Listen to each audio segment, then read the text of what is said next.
Most of your suffering begins the moment you speak before you understand your own mind. You are not invited here to be comforted, but to be trained in the discipline of silence and the control of judgment. If you are new here, subscribe and stay close, because this is not entertainment, but a daily practice in governing your thoughts with reason and virtue. Every reaction you rush into, every word you release without examination, and every judgment you accept without question has been shaping the quality of your life. You already know this in the quiet moments after regret, when the mind replays what should have been held back. This series will guide you back to that inner space where choice exists before impulse takes over, where silence becomes strength, and where your life is no longer led by emotional noise, but by steady reason. Number 1. Guard your tongue before your emotions seize your judgment. Before you speak again, stop. Not after the words are already in the air, not after the damage is done. Stop before the first careless sentence escapes your mouth and reveals that your mind is being dragged around by feeling instead of guided by reason. Most people believe their problem is that they feel too much. That is not the real problem. The real problem is that they speak too fast, judge too fast, and obey the first heat that rises in them. They call that honesty. It is not honesty. It is weakness without reflection. It is a mind that has handed the keys to anger, pride, fear, resentment, and vanity. You must understand this clearly. Your tongue is never the first cause of trouble. It is the final witness to a disorder already living inside you. When you speak in haste, you are not simply making noise. You are declaring that your judgment has already been captured. The mouth follows the mind. The mind follows the impression follows the habit of your soul. So if your words are sharp, reckless, bitter, or defensive, do not pretend the fault began with the other person. The fault began earlier, in the instant you accepted the impression without examining it. You believed that what happened to you was an injury. You believed that the insult you heard was a reason to lose yourself. You believed that the discomfort you felt required immediate reaction. This is where freedom is lost, not in the event itself, in the assent you gave to it. A disciplined person does not ask, "What do I feel?" first. He asks, "What is this? Is it in my power? Does it belong to virtue or to vanity? Will speaking now improve my character or expose my weakness?" That question changes everything. A man who learns to ask it has begun to live. A man who never asks it remains a servant to every passing mood. He may appear strong because he shouts loudly. He may appear certain because he answers quickly, but inwardly he is unstable, easily provoked, and ruled by whatever enters the room. He is like a door left open in a storm. Guard your tongue. This is not a small matter. Speech is not decoration, it is action. Every word is a choice. Every sentence reveals what you are training yourself to become. If you speak while angry, you are practicing anger. If you speak while offended, you are practicing offense. If you speak while jealous, you are sharpening jealousy. If you speak while seeking approval, you are feeding dependence. You do not become calmer by praising calm. You become calmer by refusing to obey the first impulse that pulls you away from reason. Silence, when chosen wisely, is not emptiness. It is discipline. It is the space in which your mind can stand upright instead of collapsing into reaction. Look at your own life honestly. How many unnecessary arguments began because you could not bear a moment of silence? How many relationships were damaged because you needed the last word? How many times did you say something you could not take back because you wanted to win, wanted to impress, wanted to punish, wanted to defend your pride? And after the heat cooled, what remained? Regret, shame, a clear memory of how easily you surrendered your dignity for the pleasure of being momentarily loud. That is the price of undisciplined speech. it is always higher than the price of silence. Silence is hard because it forces you to face yourself. When you stop talking, you can no longer hide behind performance. You can no longer cover weakness with volume. You can no longer fake confidence with quick replies. Silence strips away the costume and leaves you alone with your judgment. Many people avoid this. They keep speaking not because they have something worth saying, but because stillness makes them uncomfortable. They fear what they will notice if they remain quiet. They fear the unrest within. They fear the truth that their irritation is bigger than they admit. They fear the possibility that they are not as controlled as they pretend. So they fill the air with words, but filling the air is not filling the soul. The work begins before speech. The moment an offense reaches you, do not answer it at once. Stand between the impression and your response. That small distance is where freedom lives. A rude comment is not yet your enemy. A disagreement is not yet your disgrace. A misunderstanding is not yet your burden unless you choose to carry it as one. Most suffering grows not from events but from instant interpretation. Someone speaks harshly and you decide, I am disrespected. Someone ignores you and you decide, I am nothing. Someone criticizes you and you decide, I must defend myself now. These are judgments, not facts. Learn the difference and you will begin to govern your life. When emotion rises, do not ask it for advice. Emotion is a signal, not a ruler. It can tell you that something is stirring, but it cannot tell you what is true. If anger rises, do not become anger's mouthpiece.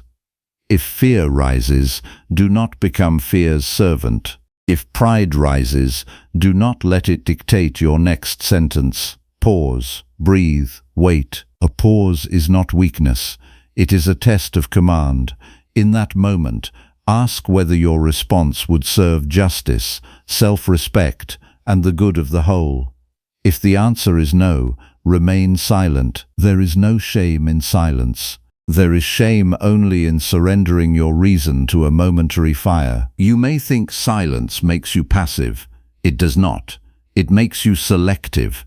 The person who speaks only when necessary becomes far more effective than the person who speaks constantly. The undisciplined man wastes his force on every irritation. The disciplined man saves his strength for what matters. He does not reply to every insult. He does not enter every quarrel. He does not explain himself to every fool. He does not spend his breath proving his worth to people who have not earned his attention. He knows that not every provocation deserves a response. Some things deserve dismissal, some deserve patience, some deserve a calm correction, some deserve nothing at all. This is where pride must be challenged. Pride loves to speak first. Pride wants to answer every slight because it cannot tolerate the possibility of being overlooked. Pride believes silence means surrender. It does not understand that silence can be an assertion of rule over oneself. To remain quiet while insult burns inside you is not easy. It reveals whether you are ruled by appearances or by principle. If another person says something foolish or cruel, you do not become less by refusing to descend to their level. You remain who you chose to be. And if you are committed to virtue, that is enough. You do not need to prove your worth to every passerby. There is a higher standard than being right in the moment.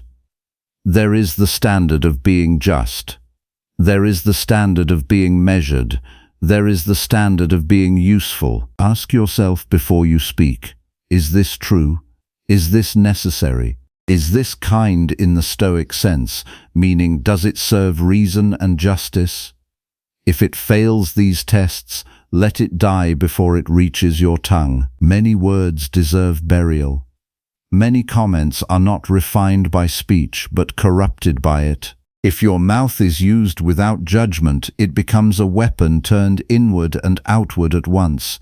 It harms others and leaves you smaller after the blow lands. You must train this daily, not only in great moments. Do not wait for some dramatic insult to begin.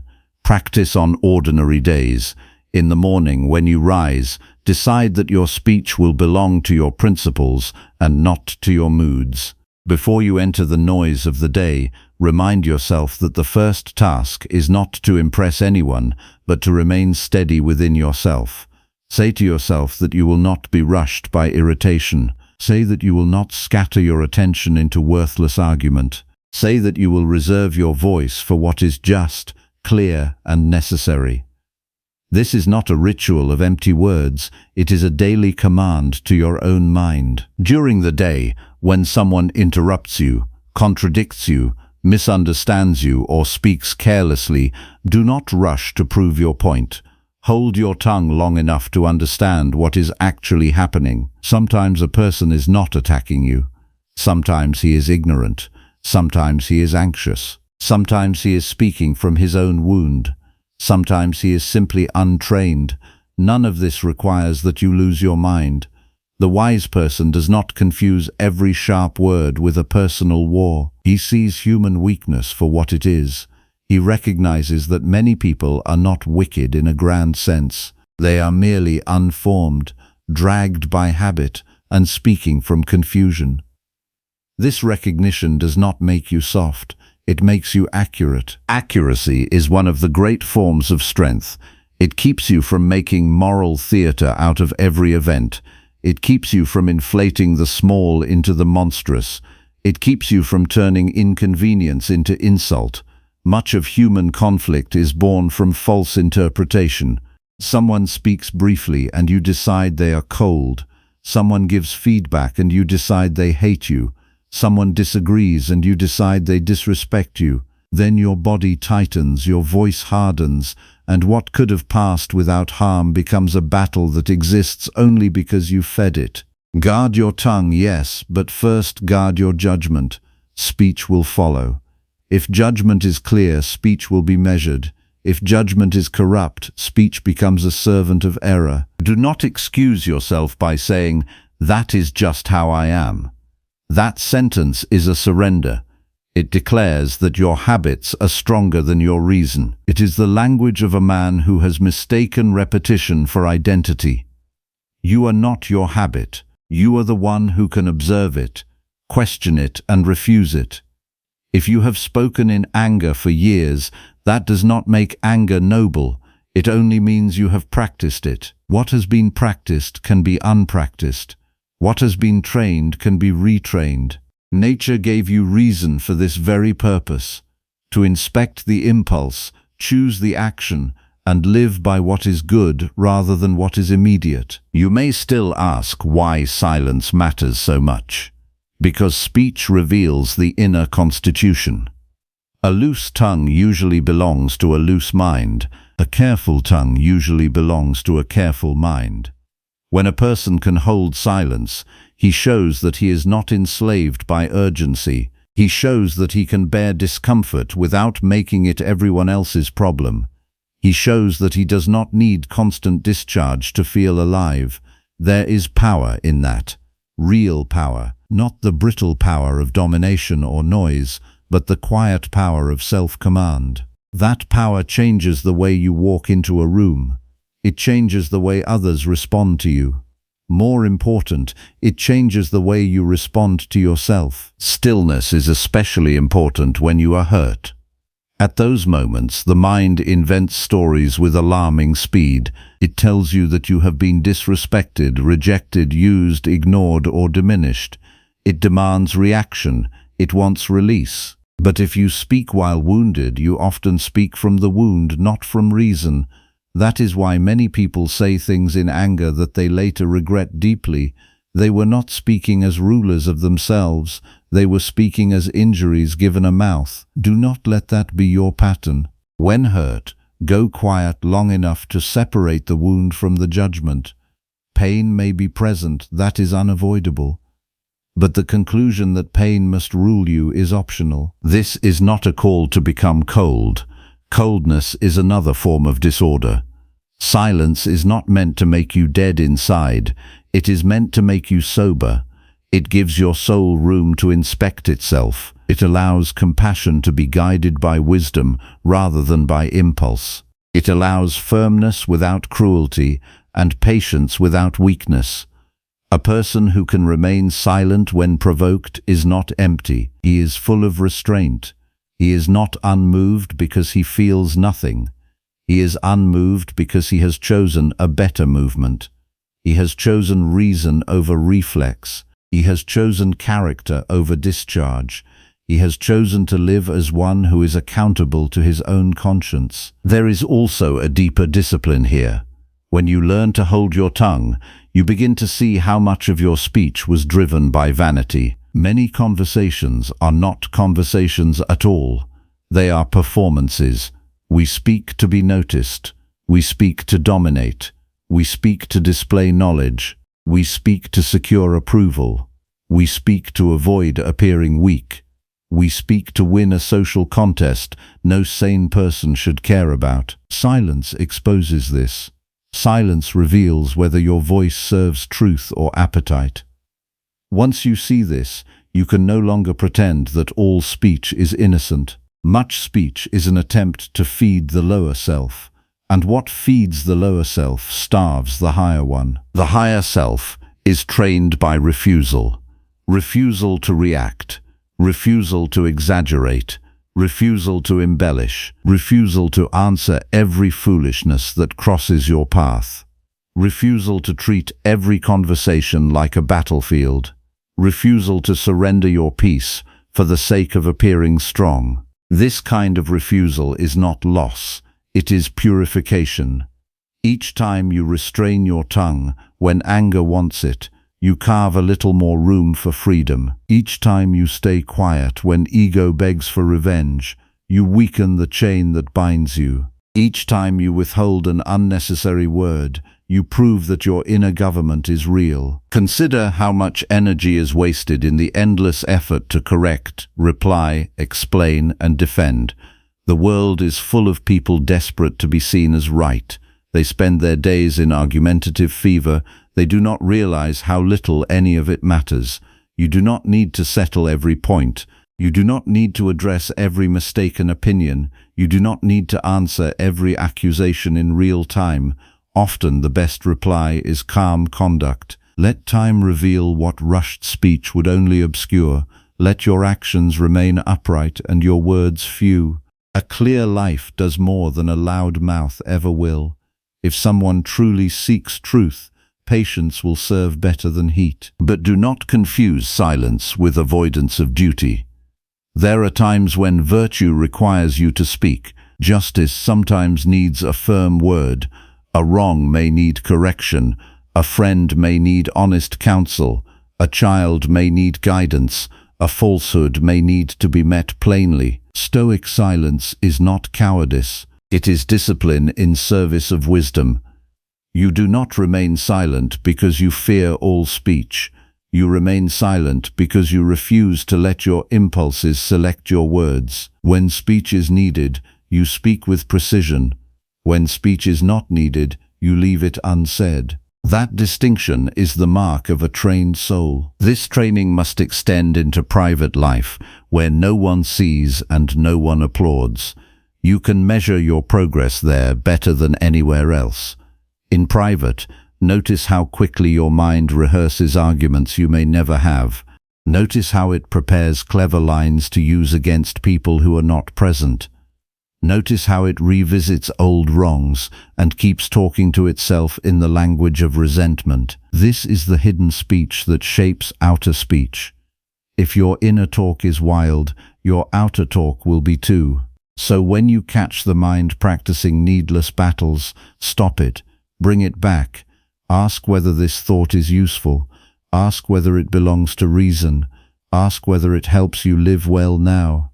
If not, let it go. There is strength in becoming difficult to provoke. That strength does not come from dullness, it comes from clarity. You know what belongs to you and what does not. Another person's opinion does not control your worth. Another person's tone does not dictate your character. Another person's anger does not obligate your own. When this is understood deeply, silence becomes easier. You no longer feel the need to answer every slight because you no longer believe your identity is at risk with each passing comment. A stable person is not one who never feels the first spark. It is one who refuses to let the spark become a blaze. You are responsible for your speech in the same way you are responsible for your actions. There is no separate moral category for "I just said it." Words are deeds. They enter the world, shape outcomes, wound people, heal people, clarify, deceive, calm, or inflame. Do not treat them lightly. The careless tongue makes a careless life. The disciplined tongue supports a disciplined mind. If you habitually speak with attention, you will become harder to corrupt. If you habitually speak without it, you will become divided against yourself. A divided soul is miserable even when praised. A unified soul is steady even when misunderstood. Begin today with one simple rule. No reply until judgment has had time to stand up straight. That means when emotion strikes, you do not obey it on the spot. You let reason enter the room first. This can be done in one breath. It can be done in one count. It can be done by looking away and letting the heat settle before you speak. There is nothing mystical about it. It is practical self-rule. Yet this small pause is powerful enough to change your life because it interrupts the oldest tyranny of all, the tyranny of impulse. You cannot govern your life if you cannot govern the few seconds between feeling and speaking. At the end of the day, examine your speech without mercy and without drama. Ask where you spoke too fast. Ask where you used words to protect pride. Ask where you cut someone down to feel taller. Ask where you spoke from irritation instead of principle. Do not lie to yourself and do not indulge yourself. The point is not to hate yourself. The point is to see yourself clearly so that you may improve. If you can review your speech honestly each night, you will begin to notice patterns. You will see your weak places, and once you see them plainly, you can train them. A man cannot strengthen what he refuses to look at. There will be days when silence feels heavy. Let it. There will be moments when the urge to answer burns in the chest. Let that feeling pass without obeying it. The feeling is not a command, it is only weather. The good person does not demand that weather be removed before he acts well. He acts well under it. He remains just in discomfort. He remains measured in irritation. He remains rational when provoked. That is freedom, not the freedom to say whatever comes to mind, but the freedom to refuse what corrupts the mind. If you master this, your life will change in ways that are quiet but profound. Arguments will lose their hold over you. You will waste less energy defending what does not matter. You will listen more carefully. You will speak more cleanly. People may still try to pull you into noise, but you will not belong to it. You will feel the difference between urgency and importance. You will learn that not every moment requires your voice. Some moments require your restraint.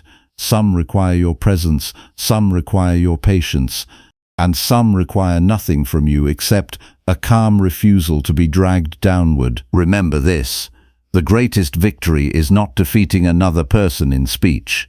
The greatest victory is refusing to become smaller in order to win. When you guard your tongue, you guard your character. When you guard your character, you guard your peace. When you guard your peace, you become harder to rule from the outside, and when you are no longer ruled from the outside, you can finally begin to live as you were meant to live, by reason, by virtue, and by a clear allegiance to what is good. So when the next insult comes, do not rush to answer. When the next argument begins, do not hurry to be heard. When the next offense rises before you, meet it first with silence and clear judgment. Ask whether your words are necessary or merely emotional. Ask whether your response will improve the situation or only discharge your tension. Ask whether you are about to act like a free person or a captive one. Then choose. Choose the harder thing. Choose the wiser thing. Choose the thing that keeps your soul intact. You do not need more noise. You do not need more excuses. You do not need to keep living as a servant to every passing impulse. You need practice. You need honesty. You need restraint. Start now. Hold the tongue. Examine the mind. Wait before speaking. Let reason lead. Let emotion take its proper place. And when you do speak, let every word come from a soul that has first learned how to be silent. That is where strength begins. That is where peace is protected. That is where a human being stops being dragged by life and starts governing himself. Number 2. Examine every impulse before allowing any word to escape. Before another word leaves your mouth, ask yourself a single question. Who is speaking right now? Is it your reason or is it your first impulse? That answer will determine far more than the outcome of one conversation.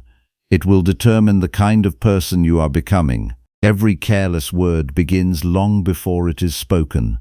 It begins in the silent moment when an impression enters the mind and demands immediate agreement. Most people never notice this moment. They move from impression to reaction so quickly that they believe the two are the same. Yet they are not the same. Between what happens and what you choose lies the only place where freedom can exist. If you fail to guard that place, you will spend your life believing that the world controls you, when in truth it is your own unexamined judgments that have held authority over you. Your greatest enemy is rarely another person. It is the habit of accepting every impulse as if it deserves obedience. A passing irritation tells you to answer sharply. You obey. A feeling of embarrassment tells you to defend yourself immediately. You obey. A desire for recognition tells you to speak more than necessary. Again you obey. Then you wonder why peace never remains with you. Peace cannot remain where every impulse is treated like a command. A disciplined mind understands that the first movement within is only an invitation. It has no authority until reason grants it permission. Consider how often you have spoken simply because silence felt uncomfortable, not because wisdom required speech, not because justice demanded an answer, only because your mind could not tolerate waiting. This impatience appears small, yet it shapes entire lives. The person who cannot wait before speaking will struggle to wait before judging. The one who cannot delay judgment will struggle to see reality clearly, and the one who cannot see reality clearly will spend years fighting battles created by imagination rather than necessity. Many people imagine that self-control begins when emotion becomes weaker. The opposite is often true. Self-control begins when you stop expecting emotion to disappear before acting wisely. You may feel anger. You may feel disappointment. You may feel fear. None of these feelings force your next sentence. They simply announce themselves. What follows depends on your discipline. The inner life is not governed by eliminating emotion, but by refusing to surrender authority to it. Notice how quickly your mind invents conclusions. Someone fails to greet you and your thoughts whisper that you have been rejected. Someone questions your opinion and your thoughts insist that you have been insulted. Someone receives praise while your efforts go unnoticed and your thoughts declare that life is unfair. These conclusions arrive dressed as certainty, yet they are only interpretations. They are not facts. A person who never examines these first interpretations becomes a prisoner of stories that were never true to begin with. Reason asks different questions. It does not rush toward accusation. It pauses and examines. Is this event truly harmful, or have I simply judged it that way? Is this person's action within my control? Does my character improve by reacting immediately? These questions slow the mind enough for wisdom to enter. They do not remove difficulty from life. They remove unnecessary confusion from your response to life. The discipline of examining every impulse requires humility because it demands that you admit your first judgment is not always your best judgment. Pride resists this practice. Pride wants certainty before understanding. Pride prefers quick conclusions because they protect the image it has built of itself. Yet the person devoted to virtue values truth more than being correct.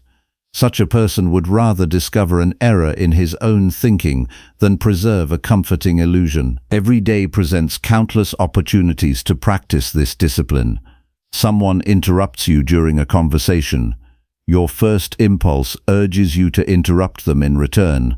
Instead of obeying, examine the impulse. Ask what purpose it serves. Does it protect justice or only wounded pride? Does it improve your character or merely satisfy irritation? Most impulses lose their force when they are honestly questioned. They survive only when accepted without examination. There is remarkable freedom in discovering that not every thought deserves belief. Thoughts appear constantly. Some are useful, others are careless echoes of habit. If every thought automatically becomes your conviction, your life will be ruled by accident rather than intention. The examined mind treats thoughts as visitors rather than rulers. Some visitors are welcomed, others are politely dismissed. Wisdom lies in knowing the difference. You cannot prevent impressions from arriving. Life will continue presenting praise and criticism, comfort and hardship, agreement and disagreement. These belong to the world outside your command. What remains entirely your responsibility is whether you immediately declare those impressions to be good or bad. That declaration belongs to you alone. This is where your freedom begins. No person can force your judgment unless you willingly surrender it. Much unnecessary conflict begins because people confuse feeling offended with actually being harmed. A harsh remark may reach your ears, yet your character remains untouched unless you abandon it yourself. A careless opinion about you may circulate among others, yet your ability to live with justice, courage, moderation, and wisdom remains available. If another person's words cannot remove your virtue, then they have not taken the most valuable thing you possess. Why then should they receive such power over your peace? The practice of examining impulse becomes especially important when success or praise enters your life. Many imagine that only painful emotions require discipline. Pleasant emotions require equal attention. Approval can intoxicate the mind as easily as criticism can wound it. If you become dependent upon admiration, your speech will slowly lose its honesty. You will begin saying what earns applause rather than what reason recognizes as true. The disciplined person welcomes appreciation without becoming dependent upon it. He measures himself by the condition of his own character rather than the changing opinions of others. Begin each morning by preparing your judgment before circumstances attempt to shape it for you. Before speaking with anyone, remind yourself that unexpected events will come. Some people will be impatient, others will misunderstand you, plans may fail, delays may appear. None of these events determine whether you remain governed by reason. Tell yourself that your task today is not to arrange the world according to preference. Your task is to preserve your judgment regardless of what the day presents. As the hours unfold, return often to quiet observation. Notice how frequently the mind attempts to hurry toward conclusions. Catch yourself in these moments without anger. There is no benefit in condemning yourself for discovering another weakness. Discovery is progress. You cannot correct what remains hidden. Every impulse you honestly observe loses part of its power because awareness interrupts automatic obedience. When conversation becomes difficult, practice listening beyond your desire to answer. Many people hear only enough to prepare their next reply. They are not listening to understand. They are listening to defend themselves. Such listening strengthens the ego while weakening wisdom. True attention requires patience. It allows another person to finish before judgment begins. It creates space for understanding where argument once lived. There will be moments when examination reveals that your first impulse was entirely mistaken. Accept this without shame. Nothing strengthens the soul more than willingly correcting itself. The purpose of reason is not to protect pride, but to reveal truth. Every mistaken judgment abandoned is a victory for your character. Every stubborn attachment to error is a defeat, even if others praise your confidence. Do not expect perfection from yourself in a single day. The habits governing your reactions were formed through repeated choices. They will be replaced through repeated examination. Each pause before speaking builds a stronger habit. Each thoughtful response weakens the old pattern. Character is not transformed by one remarkable decision, but by countless ordinary moments in which reason quietly defeats impulse. As evening arrives, do not allow the day to disappear without review. Sit quietly and ask yourself where impulse almost governed your speech. Remember the conversations that tested your patience. Recall the moments when you nearly surrendered to resentment, fear, or vanity. Then ask what reason would have chosen instead. This is not an exercise in regret. It is training. Tomorrow's judgment grows stronger because today's judgment was honestly examined. You may discover that the greatest arguments you experience never leave your own mind. Long after another person has forgotten a disagreement, your thoughts continue replaying it. You rewrite conversations. You imagine better replies. You defend yourself before an invisible audience. In doing so, you remain chained to an event that has already passed. The disciplined mind recognizes when reflection has become rumination. Reflection seeks understanding. Rumination feeds attachment. One strengthens wisdom. The other strengthens disturbance. Do not measure your progress by how often life becomes pleasant. Measure it by how often reason remains present when life becomes unpleasant. Anyone can appear calm while circumstances cooperate. The true test arrives when expectations fail. At that moment, examine the impulse before allowing it to shape your words. That brief act of discipline is worth more than hours of easy composure. Remember that every impulse offers two possible futures. One future follows habit without question. The other pauses long enough for wisdom to decide. The difference between these futures may be only a few silent seconds, yet those seconds shape relationships, reputations, and the condition of your own soul. A life ruled by examined judgment is not built through dramatic moments. It is built through quiet victories that almost no one else notices. You do not become free by controlling every event around you. Such control has never belonged to any human being. You become free by governing the judgments that arise within you. There will always be people who disappoint you, situations that test you, and outcomes that escape your preference. None of these can prevent you from choosing reason. None of them can force you to abandon virtue. That choice remains yours each day, each hour, and each conversation. So before your next sentence forms, pause long enough to examine the impulse that wishes to speak. Ask whether it serves truth or merely appetite. Ask whether it strengthens your character or weakens it. Ask whether it belongs to reason or to habit. Then let your words emerge only after they have passed through the discipline of careful judgment.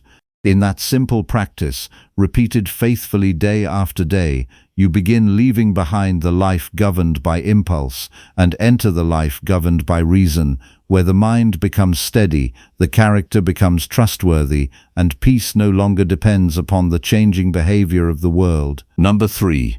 Accept every insult without surrendering your inner peace. The next insult you receive will not reveal the character of the person who speaks it as clearly as it will reveal your own.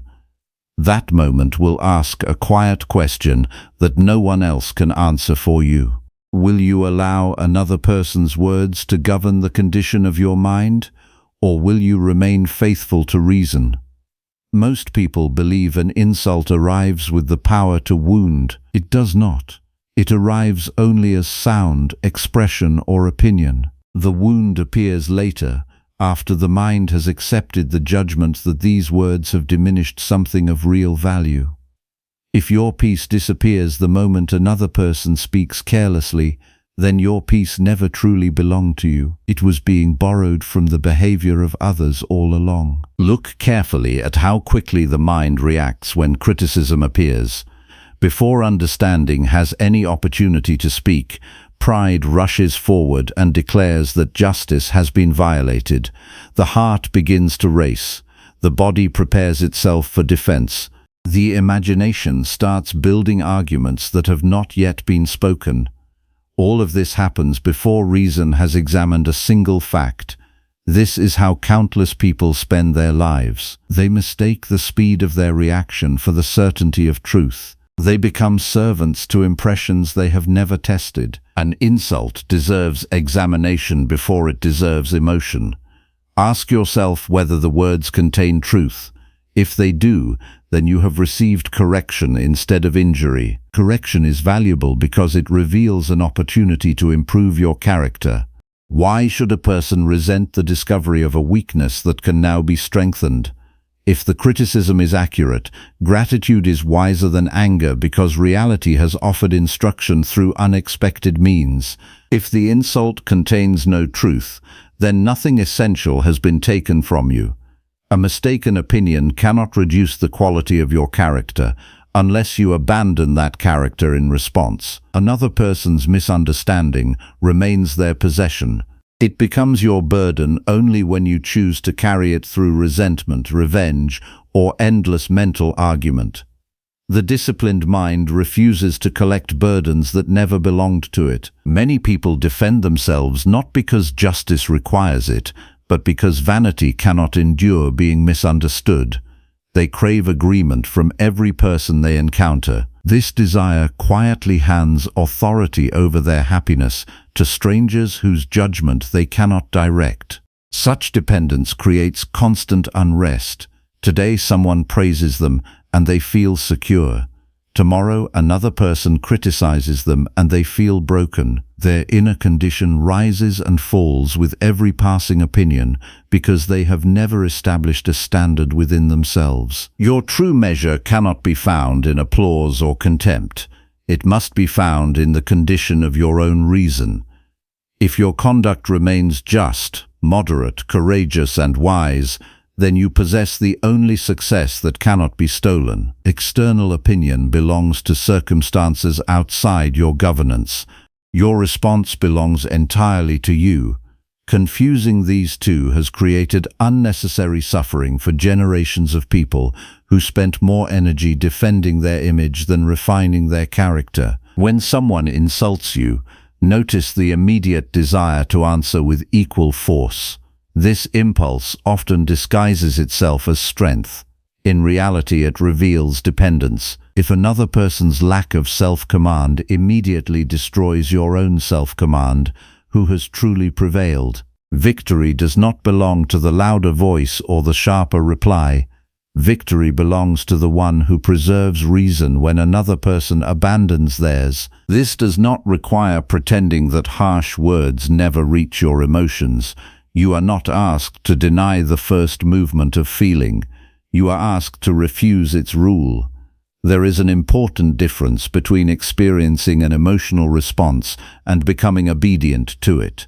The disciplined person recognizes the arrival of irritation without appointing irritation as judge. Emotion may knock at the door of the mind. Reason decides whether it enters. Begin preparing for insults before they happen. Every morning, remind yourself that you will meet people who act from confusion, impatience, pride, fear, or ignorance. This expectation does not make you suspicious of humanity. It makes you realistic about the variety of character you will encounter.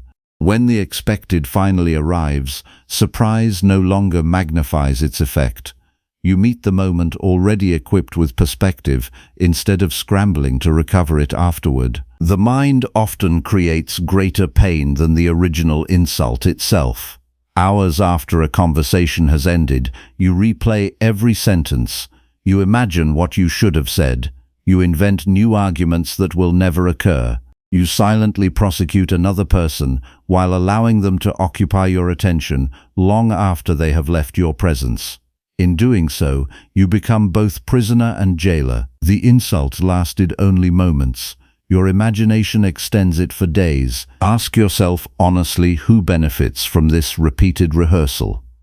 Does your character improve while resentment repeats the same conversation? Does wisdom grow stronger through endless mental debate? Or have you simply allowed another person's mistake to become your own constant companion? The disciplined mind refuses such companionship. It understands that dwelling upon offense multiplies suffering without producing virtue. There is another mistake equally dangerous.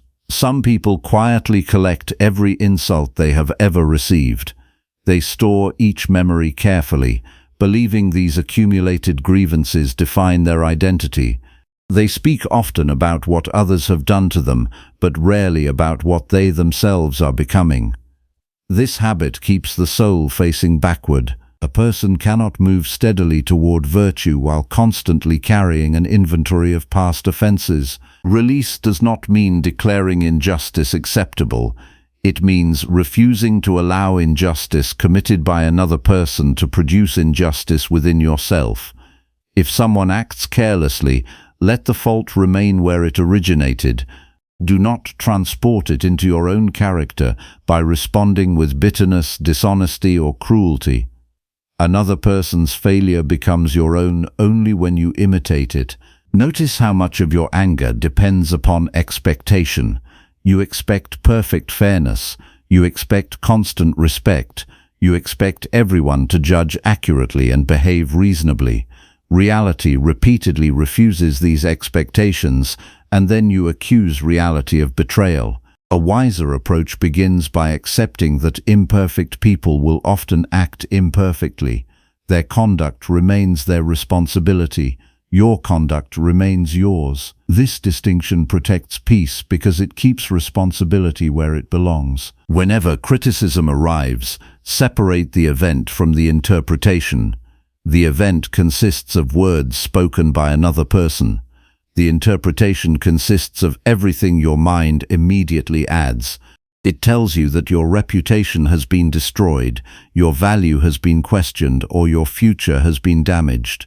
These additions usually create far greater disturbance than the original event itself. Learn to identify them before accepting them as truth. Sometimes another person speaks harshly because they themselves are suffering. Their frustration seeks an outlet. Their disappointment searches for someone to blame. Their fears disguise themselves as aggression. Understanding this does not excuse harmful conduct, but it prevents you from imagining that every insult is a careful judgment of your worth. Many insults reveal more about the speaker's condition than about the person being addressed. This perspective invites compassion without sacrificing discernment. You may recognize another person's inner disorder while still refusing to imitate it. Compassion does not require agreement. It requires understanding that human beings frequently act beneath the guidance of reason. If you respond by abandoning your own reason, you merely increase the amount of disorder already present. Train yourself to value improvement above reputation. Reputation exists largely in the minds of other people. Improvement exists within your own character. Reputation may rise or fall without your consent. Improvement depends upon your daily choices. If your attention remains fixed upon what others think, your peace will remain uncertain. If your attention returns consistently to virtue, stability becomes possible because your effort belongs entirely to you. Practice responding to criticism with inward examination before outward speech. Ask whether there is something useful hidden beneath unpleasant delivery. Even a poorly expressed observation may contain valuable truth. Pride rejects useful advice because it arrives through imperfect hands. Wisdom extracts what is beneficial regardless of its source. The disciplined person does not ask whether correction feels comfortable. He asks whether it brings him closer to living well. There will also be moments when silence serves reason better than explanation. Not every misunderstanding requires immediate correction. Not every accusation deserves your attention. Sometimes the strongest demonstration of character is continuing to live according to principle without demanding universal approval.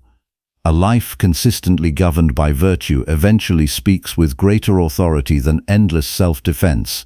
Guard yourself against the desire for revenge disguised as justice. Revenge seeks emotional satisfaction. Justice seeks what is right. The difference matters deeply. A mind pursuing revenge becomes chained to the very person it claims to oppose. Every thought revolves around repayment. Every action becomes measured against another's behavior. Freedom disappears because attention never leaves the offender. The disciplined person refuses such dependence. His actions arise from principle rather than retaliation. At the close of each day, review every offense you experienced. Not to relive the discomfort, but to inspect your own responses. Ask where pride demanded recognition. Ask where impatience tempted you toward harshness. Ask where silence would have served better than argument. Ask where your attention drifted toward another person's faults instead of your own improvement. Honest examination transforms daily experience into instruction rather than regret. Remember that your deepest responsibility is not protecting your pride. It is protecting your capacity to live according to reason. Pride constantly seeks validation. Reason seeks truth. Pride fears appearing weak before others. Reason fears becoming weak within itself. One depends upon external approval. The other depends upon faithful practice. Choose carefully which master you intend to serve because they lead in opposite directions. A peaceful mind is not one that never encounters insult. Such a condition belongs to imagination, not reality. A peaceful mind is one that refuses to surrender its governing principles whenever insult appears.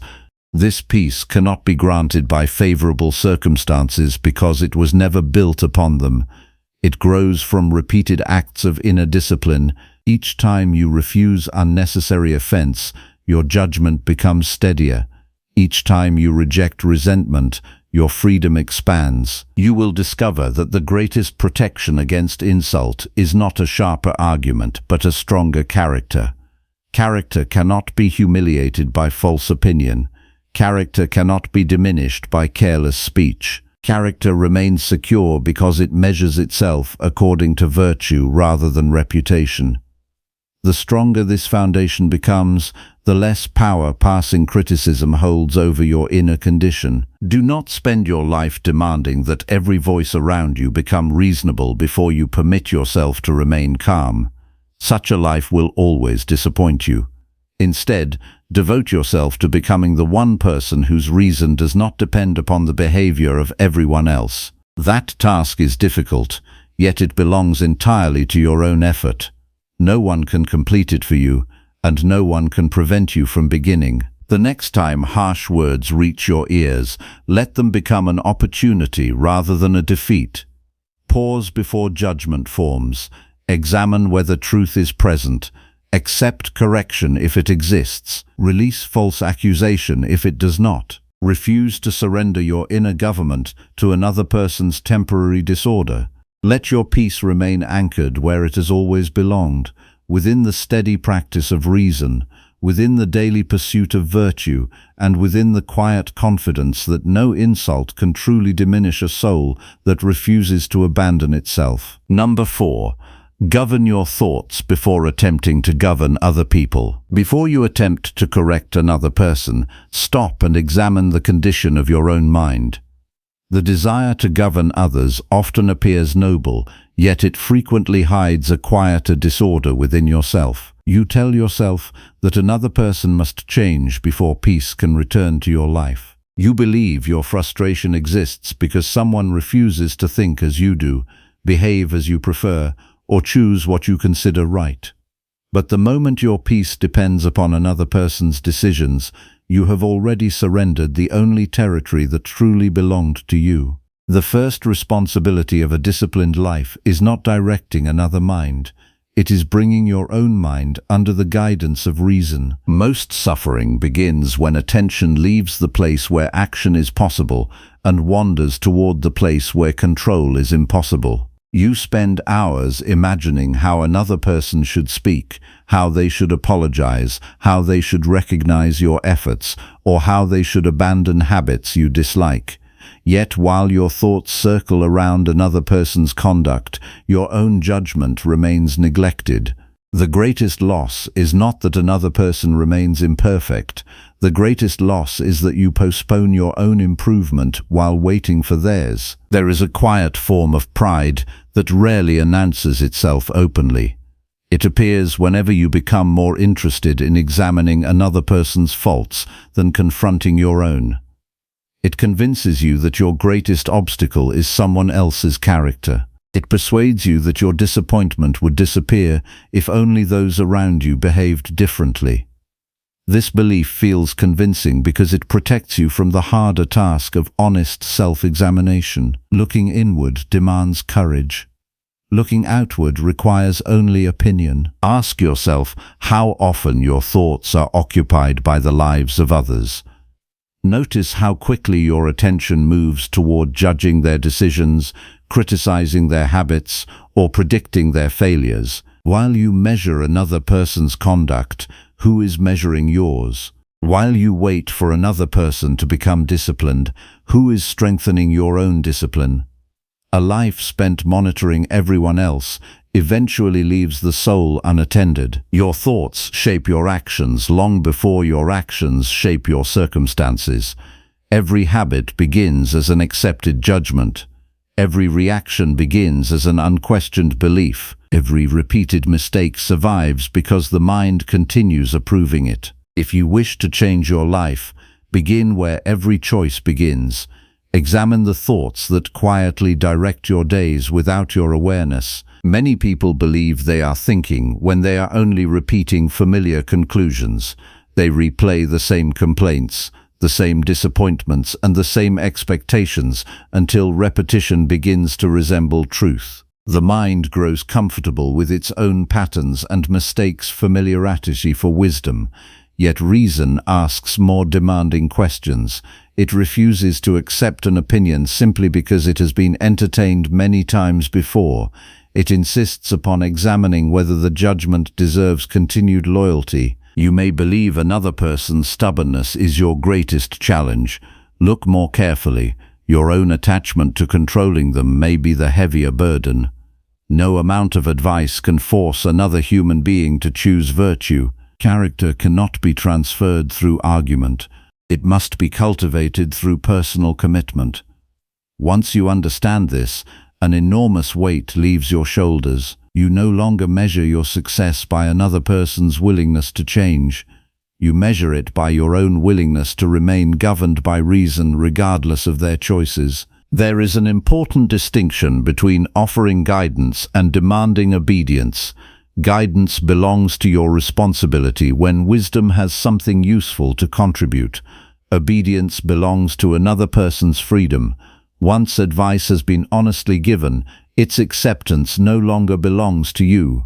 If you continue demanding a particular outcome, you have crossed the boundary between your own duty and another person's freedom.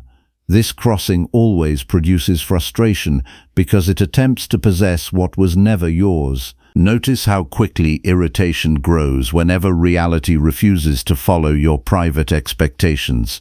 You expected appreciation. It did not come. You expected agreement. It never arrived. You expected gratitude. Instead, you received silence. None of these events possess the power to corrupt your character unless your judgment declares them unbearable. The disturbance does not arise because life ignored your preferences. It arises because your thoughts insisted that life owed you a different result. Your first task each morning is not arranging the behavior of everyone you will meet.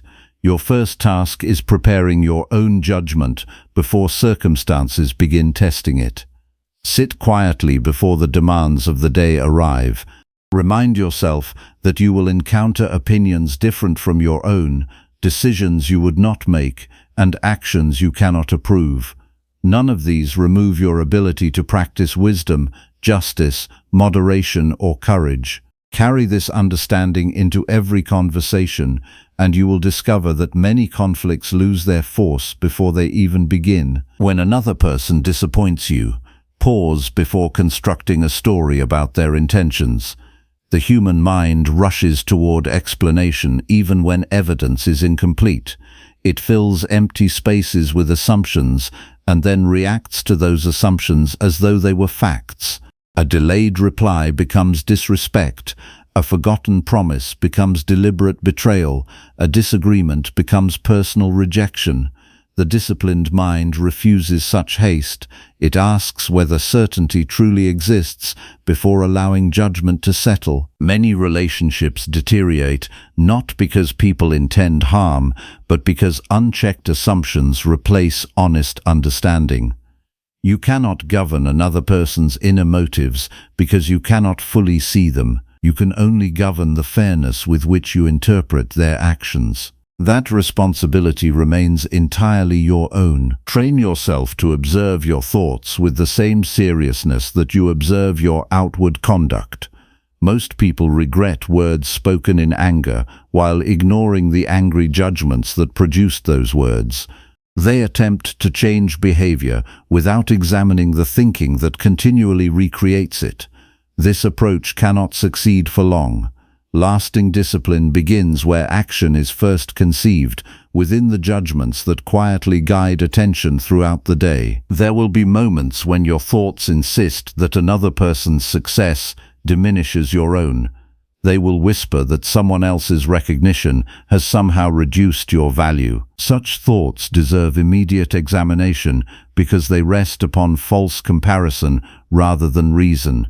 Another person's achievement cannot steal your capacity for virtue. Another person's opportunity cannot remove your responsibility to live well. Envy grows only when attention abandons personal improvement and becomes occupied with measuring another life against your own. Likewise, resentment often grows from the belief that life should reward everyone according to your understanding of fairness. Yet the world has never promised such an arrangement.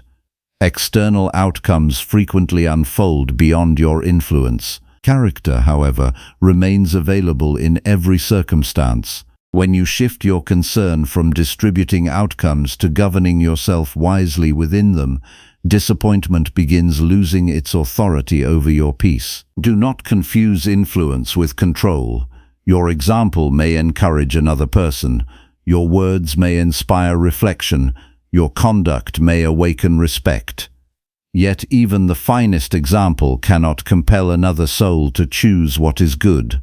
Once you accept this limitation, you become a more patient teacher, a calmer parent, a wiser friend, and a steadier companion.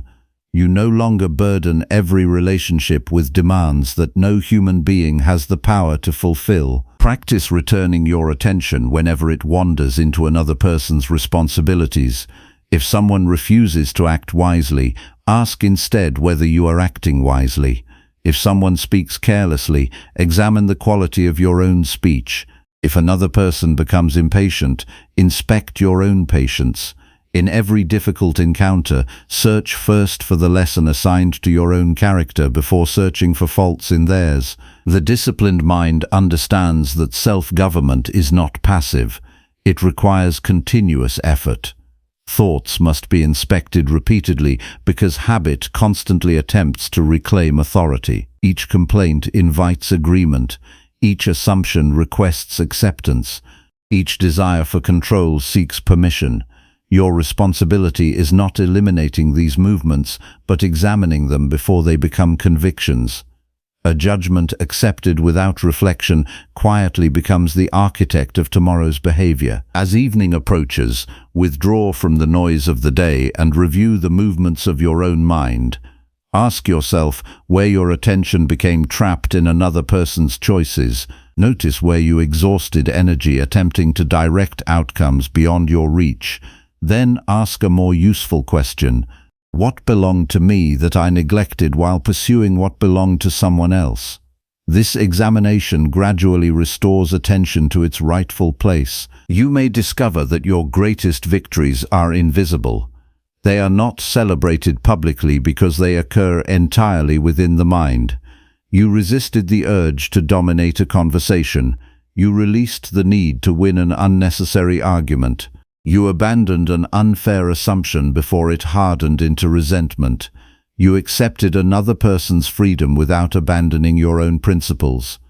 These quiet victories strengthen character far more deeply than outward triumphs ever could. Understand that governing your thoughts does not mean suppressing them. It means refusing blind obedience. Thoughts arise continually, but reason possesses the authority to examine every one. Some deserve acceptance because they align with truth and virtue. Others deserve dismissal because they spring from fear, pride, vanity, or impatience. Your freedom depends not upon preventing thoughts from appearing, but upon choosing which ones receive your loyalty. There will always be people whose decisions confuse you. There will always be circumstances that refuse to match your expectations. There will always be moments when another person's conduct seems unreasonable. None of these conditions excuse neglecting your own inner discipline. In fact, they provide the very opportunity through which discipline matures. Anyone can appear composed when surrounded by agreement. The true measure of self-government appears when disagreement surrounds you and reason still remains in command. Do not waste another day believing your peace will arrive after everyone else improves. That day will never come because human beings will always remain imperfect, including yourself. Instead, devote your effort to the one task permanently placed within your care. Govern your judgments with honesty. Govern your desires with moderation. Govern your speech with wisdom. Govern your actions with justice. As this inner government grows stronger, your need to govern others steadily weakens. Eventually, you will notice a remarkable change. Other people's behavior no longer determines the direction of your day. Their praise no longer inflates your pride. Their criticism no longer unsettles your purpose. Their failures no longer tempt you toward superiority. Their success no longer awakens envy. Your stability begins resting upon something far more reliable than external events. It rests upon the daily practice of examining your own thoughts before expecting the world to satisfy them. This is where genuine freedom begins, not in possessing authority over countless people, but in possessing steady authority over yourself. A mind governed by reason cannot be easily manipulated by praise, provoked by disagreement, or distracted by comparison. It remains faithful to virtue because it has learned that the only life worthy of command is the one unfolding within its own character. Guard that inner government with unwavering attention, for every outward action you will ever take is first decided in the quiet court of your own thoughts. Number 5. Restrain every reaction until reason firmly takes command. The greatest mistakes of your life were likely not planned. They were reactions. They happened in moments when thought surrendered its place to impulse, and reason was pushed aside by urgency. A careless reply, an angry decision, a promise made from excitement, a harsh judgment spoken in frustration, a complaint offered without reflection. These moments seem small while they unfold, yet they quietly shape the direction of entire years. The disciplined life begins when you finally understand that your first reaction is not your truest self. It is only the first movement within you. Whether it becomes your action depends entirely upon what you choose next. Every event that enters your life arrives without your permission. A delay appears. A person disappoints you. An unexpected loss interrupts your plans. Someone misunderstands your intentions. Another person speaks unfairly about you. None of these events wait for your approval before they happen. Yet there is something equally important that does wait: your response. This belongs to you completely. Between what happens and what you do stands the one place where your freedom can never be taken unless you willingly abandon it. Most people never notice this space because they have trained themselves to move too quickly. An uncomfortable feeling appears and they immediately obey it. Anger demands expression, fear demands retreat, pride demands defense, desire demands satisfaction. They call this being genuine, but it is only habit disguised as authenticity. A person who reacts automatically is not expressing freedom, he is displaying conditioning. His life is directed by whatever emotion arrives first. Reason does not ask you to become without feeling.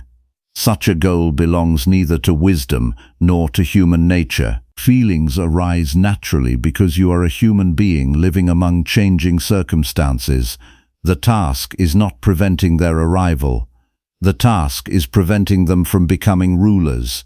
A disciplined mind acknowledges emotion without immediately granting it authority. It listens without submitting.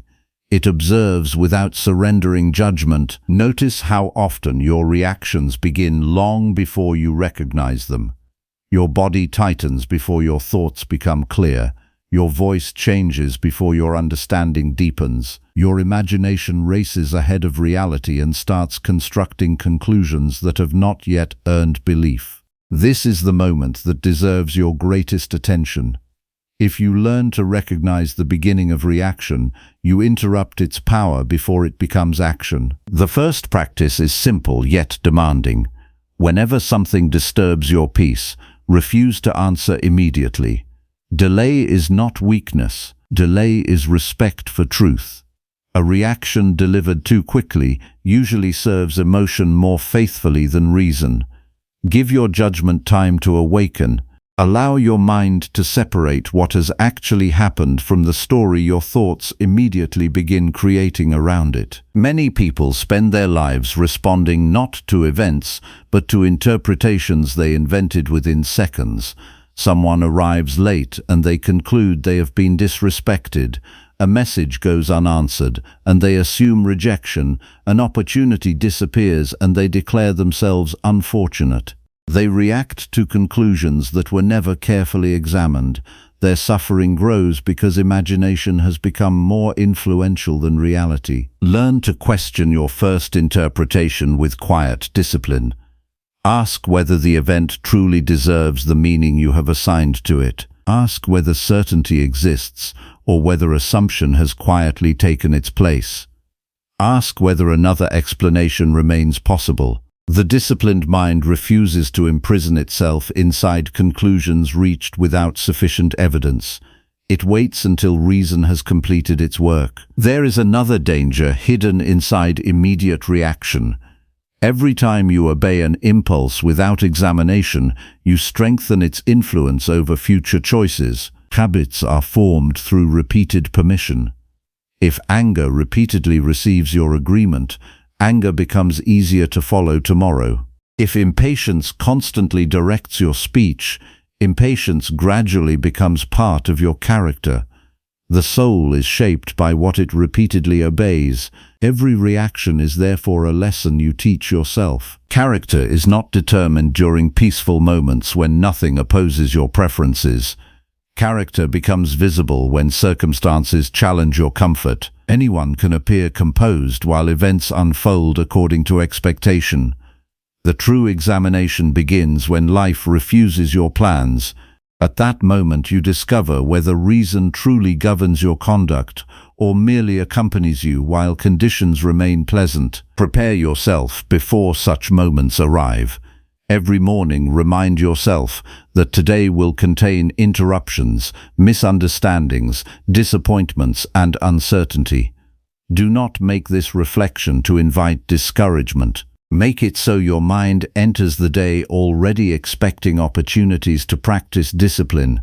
What is expected does not surprise you as deeply. When difficulty appears, you recognize it as the very field upon which character is strengthened. When another person's behavior disturbs you, remember that their actions belong to them while your response belongs to you. This distinction appears simple, yet entire lives become disordered because it is forgotten. You cannot decide another person's honesty, patience, gratitude, or wisdom. You can decide whether your own conduct remains faithful to reason despite what they choose. The moment you stop demanding authority over another person's character, you recover authority over your own. Many reactions are born from hidden expectations that were never questioned. You expected appreciation after your effort. You expected fairness after your sacrifice. You expected loyalty after your kindness.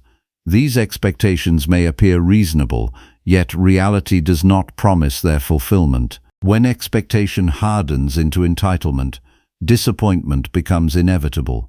A wiser path accepts that external outcomes remain uncertain, while inner conduct always remains available. Practice observing your expectations before they transform into frustration. Whenever disappointment appears, ask yourself what you believed the world owed you. Examine whether this belief rested upon reality or merely preference. You will often discover that your distress came not from the event itself, but from demanding that life unfold according to your private design. There is remarkable strength in becoming slower than your impulse. The world encourages immediate expression. It praises instant opinion and rapid response. Yet speed rarely improves judgment. Truth does not fear patience. Justice does not require haste. Wisdom becomes clearer when the noise of immediate emotion settles. The disciplined person values accuracy above urgency because he understands that one thoughtful action accomplishes more than many impulsive ones. This discipline extends beyond speech into every important decision. Do not commit yourself while excitement clouds your judgment. Do not abandon responsibility while fear dominates your imagination. Do not make permanent choices in temporary emotional conditions. The mind changes as emotions rise and fall, but reason seeks what remains steady through both success and hardship. You will sometimes feel pressure from others to react before reflection has finished its work. They may demand immediate answers, immediate agreement, or immediate resistance. Resist this pressure with calm confidence. A hurried response may satisfy another person's impatience while violating your own commitment to wisdom. You owe reason more loyalty than you owe speed. As you continue this practice, you will begin noticing the quiet signals that precede impulsive action. Irritation appears first as tension. Pride first seeks recognition. Fear first narrows your attention. Envy first compares your life with another's. Learn these signals well. They announce the arrival of thoughts requiring careful examination rather than immediate obedience. Do not become discouraged when you discover how frequently your mind reacts automatically. Awareness itself marks the beginning of progress.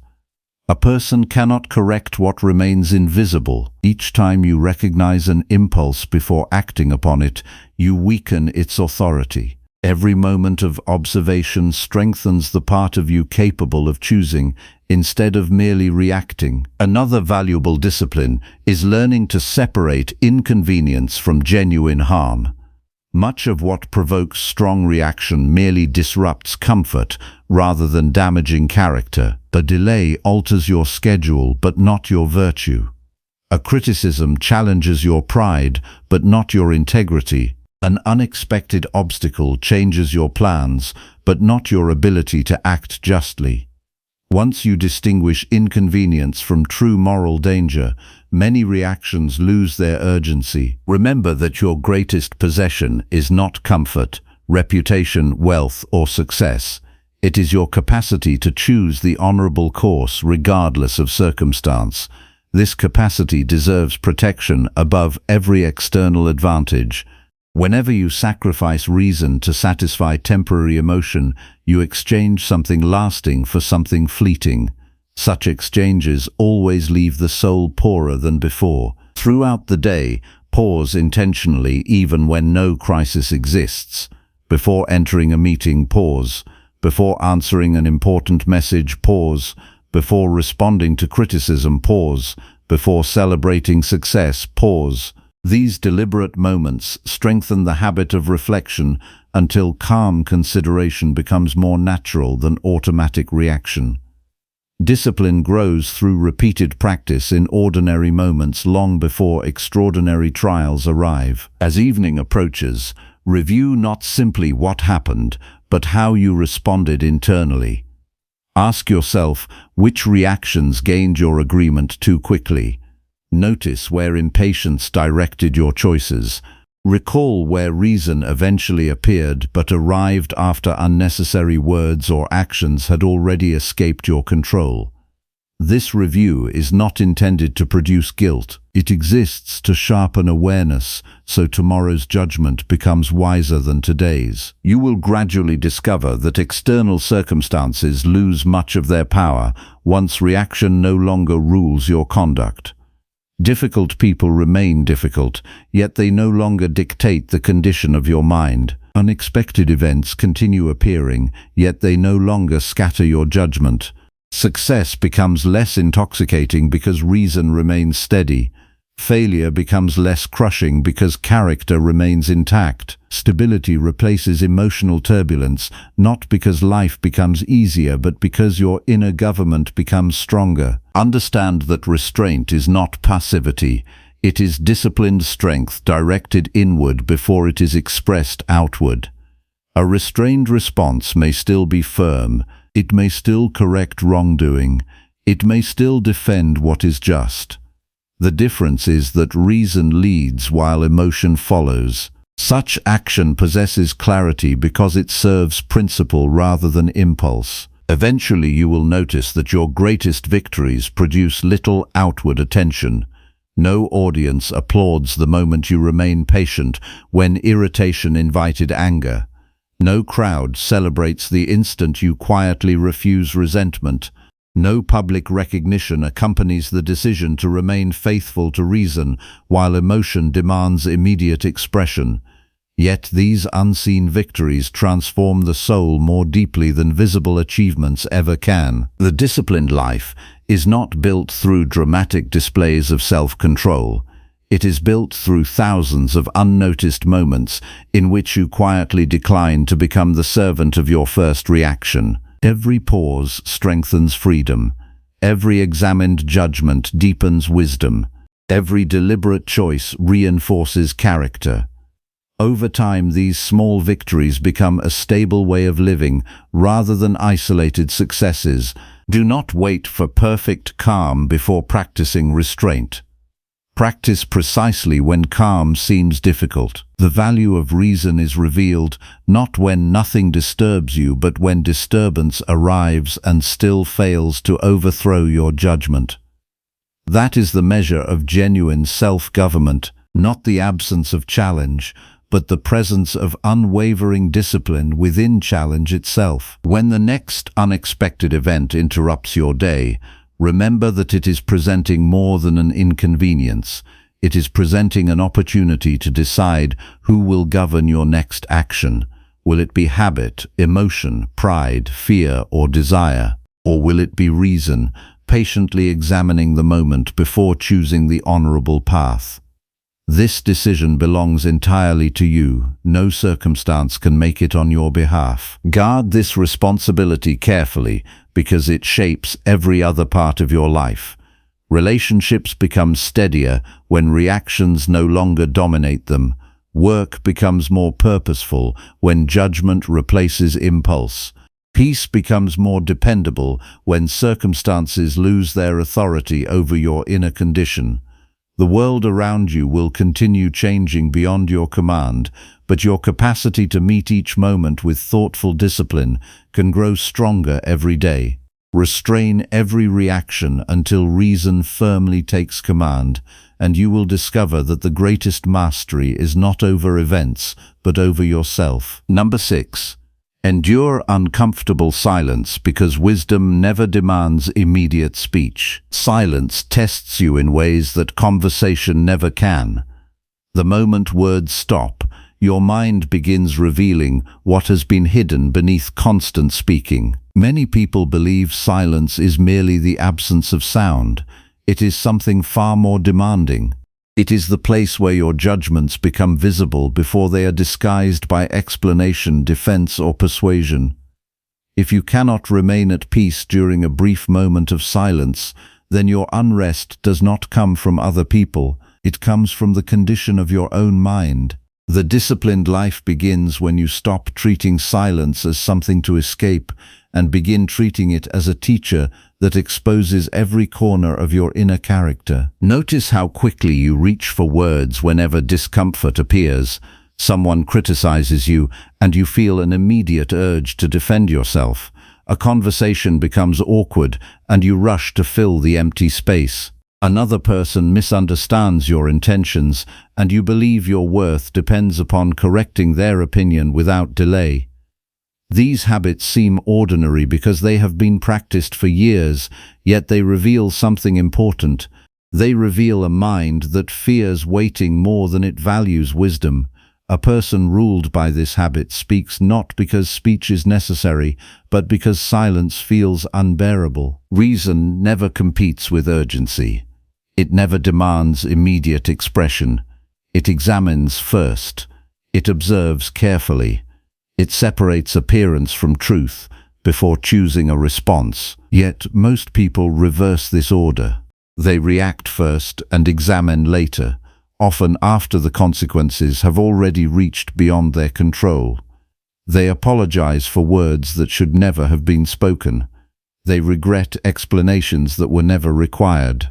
They discover too late that many conflicts were sustained only because they refused to let silence complete its work. The inability to endure silence often grows from hidden attachment.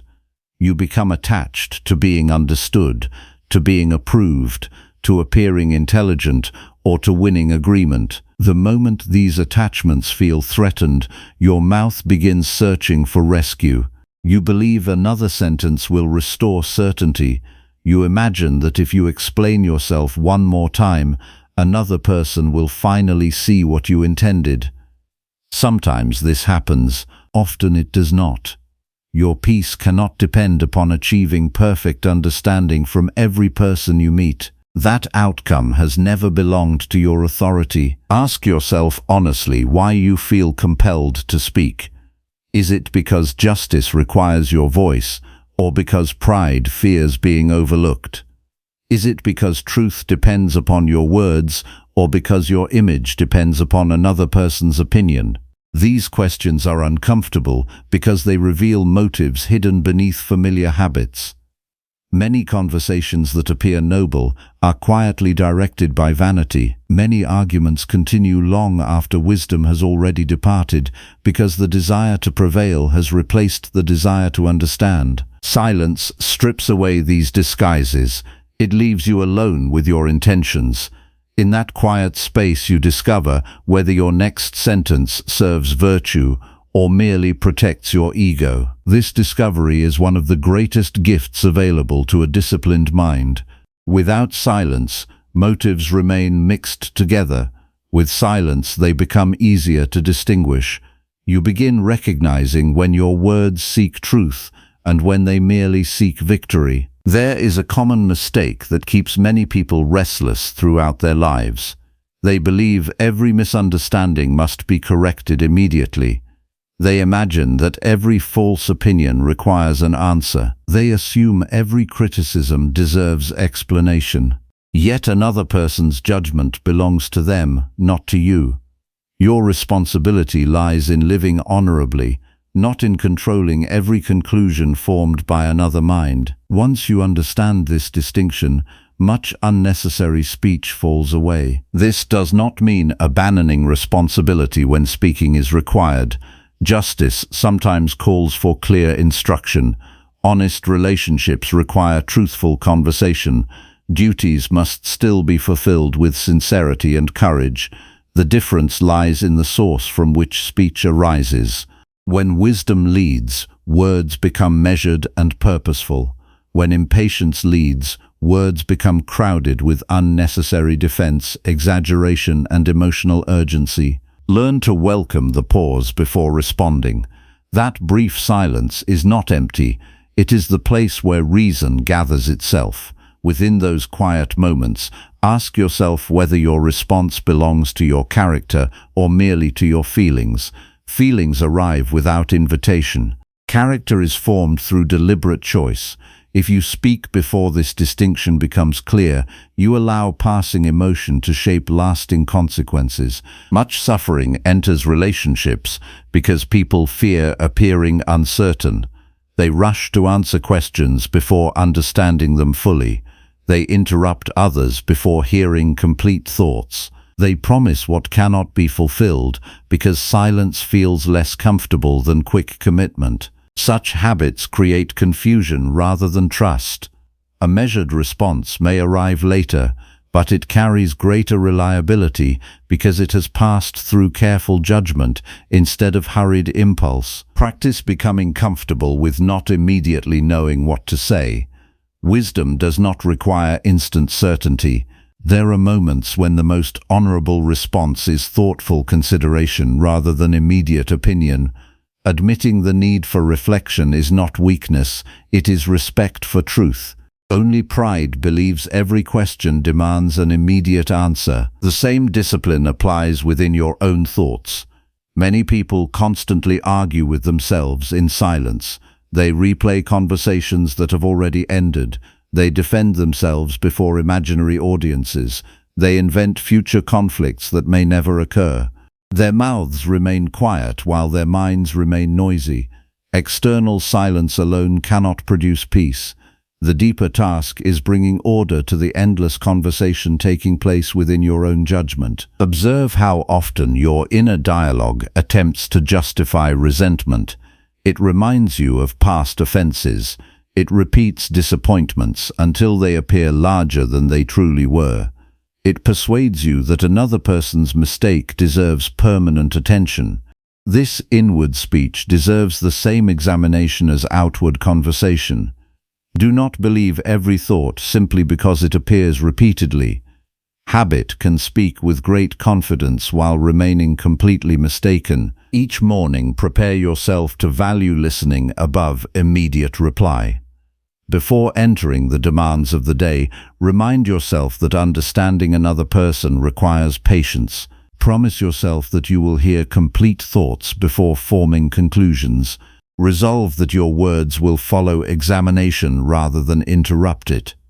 This quiet commitment changes the quality of every conversation because it shifts your attention from defending yourself to seeking what is true. Throughout the day, notice every moment when silence feels uncomfortable. Perhaps another person disagrees with you and the desire to interrupt appears. Perhaps praise is given to someone else and you feel the urge to mention your own accomplishments. Perhaps criticism reaches your ears and explanation immediately presents itself as necessary. Treat each of these moments as opportunities for training.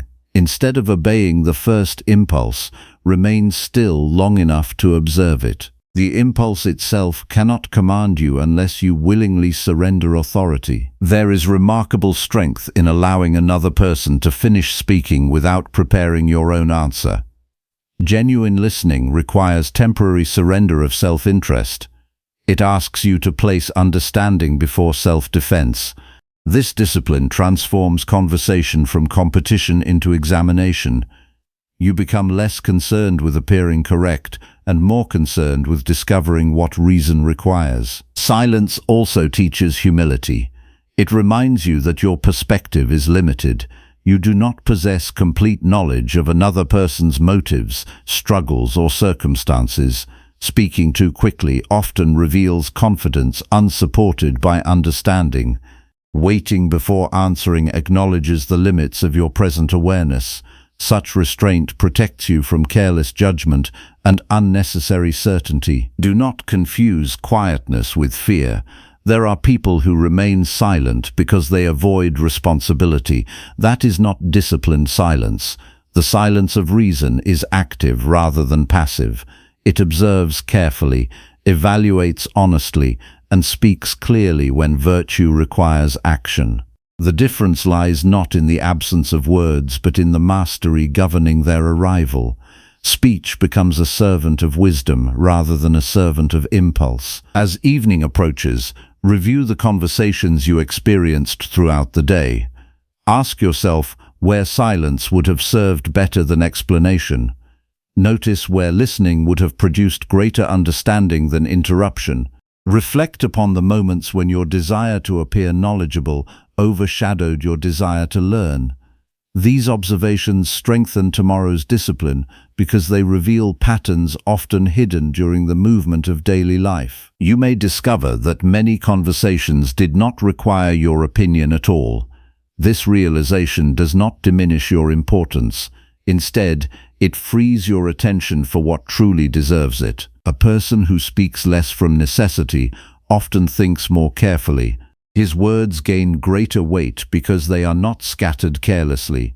Others begin trusting his speech because they know it has not been rushed into existence. There will always be moments when silence feels uncomfortable. Another person's misunderstanding may remain unresolved. An accusation may go unanswered for a time. An awkward pause may linger longer than you prefer. Endure these moments without abandoning reason. Discomfort itself is not evidence that immediate speech is required. Many valuable disciplines become uncomfortable before they become natural. Remember that external approval cannot become the measure of wise communication. Some people will misinterpret your silence. Others may mistake patience for uncertainty. These judgments belong to them. Your responsibility remains unchanged. Preserve the integrity of your own character by ensuring that every word has first been examined through reason. If another person chooses to misunderstand disciplined restraint, their conclusion does not alter your duty. The mind that learns to endure silence gradually becomes less dependent upon constant reassurance. It no longer requires immediate agreement to remain confident. It no longer fears every pause in conversation. It discovers that inner stability grows stronger when speech becomes intentional rather than habitual. This stability cannot be purchased through eloquence. It is earned through repeated acts of restraint. Eventually, you begin noticing a profound change. The urge to respond immediately loses much of its force. You become slower to judge, slower to defend, slower to argue, yet quicker to understand, quicker to observe, and quicker to recognize what truly belongs within your control.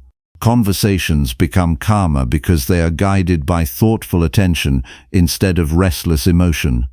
Relationships improve because listening replaces assumption. Your own mind grows quieter because it no longer believes every impression deserves instant expression. Do not underestimate the value of this discipline.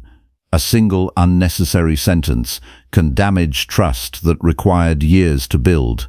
A single patient silence can prevent conflict before it begins. Every moment you choose thoughtful restraint over hurried speech strengthens the part of your character that no external circumstance can take away.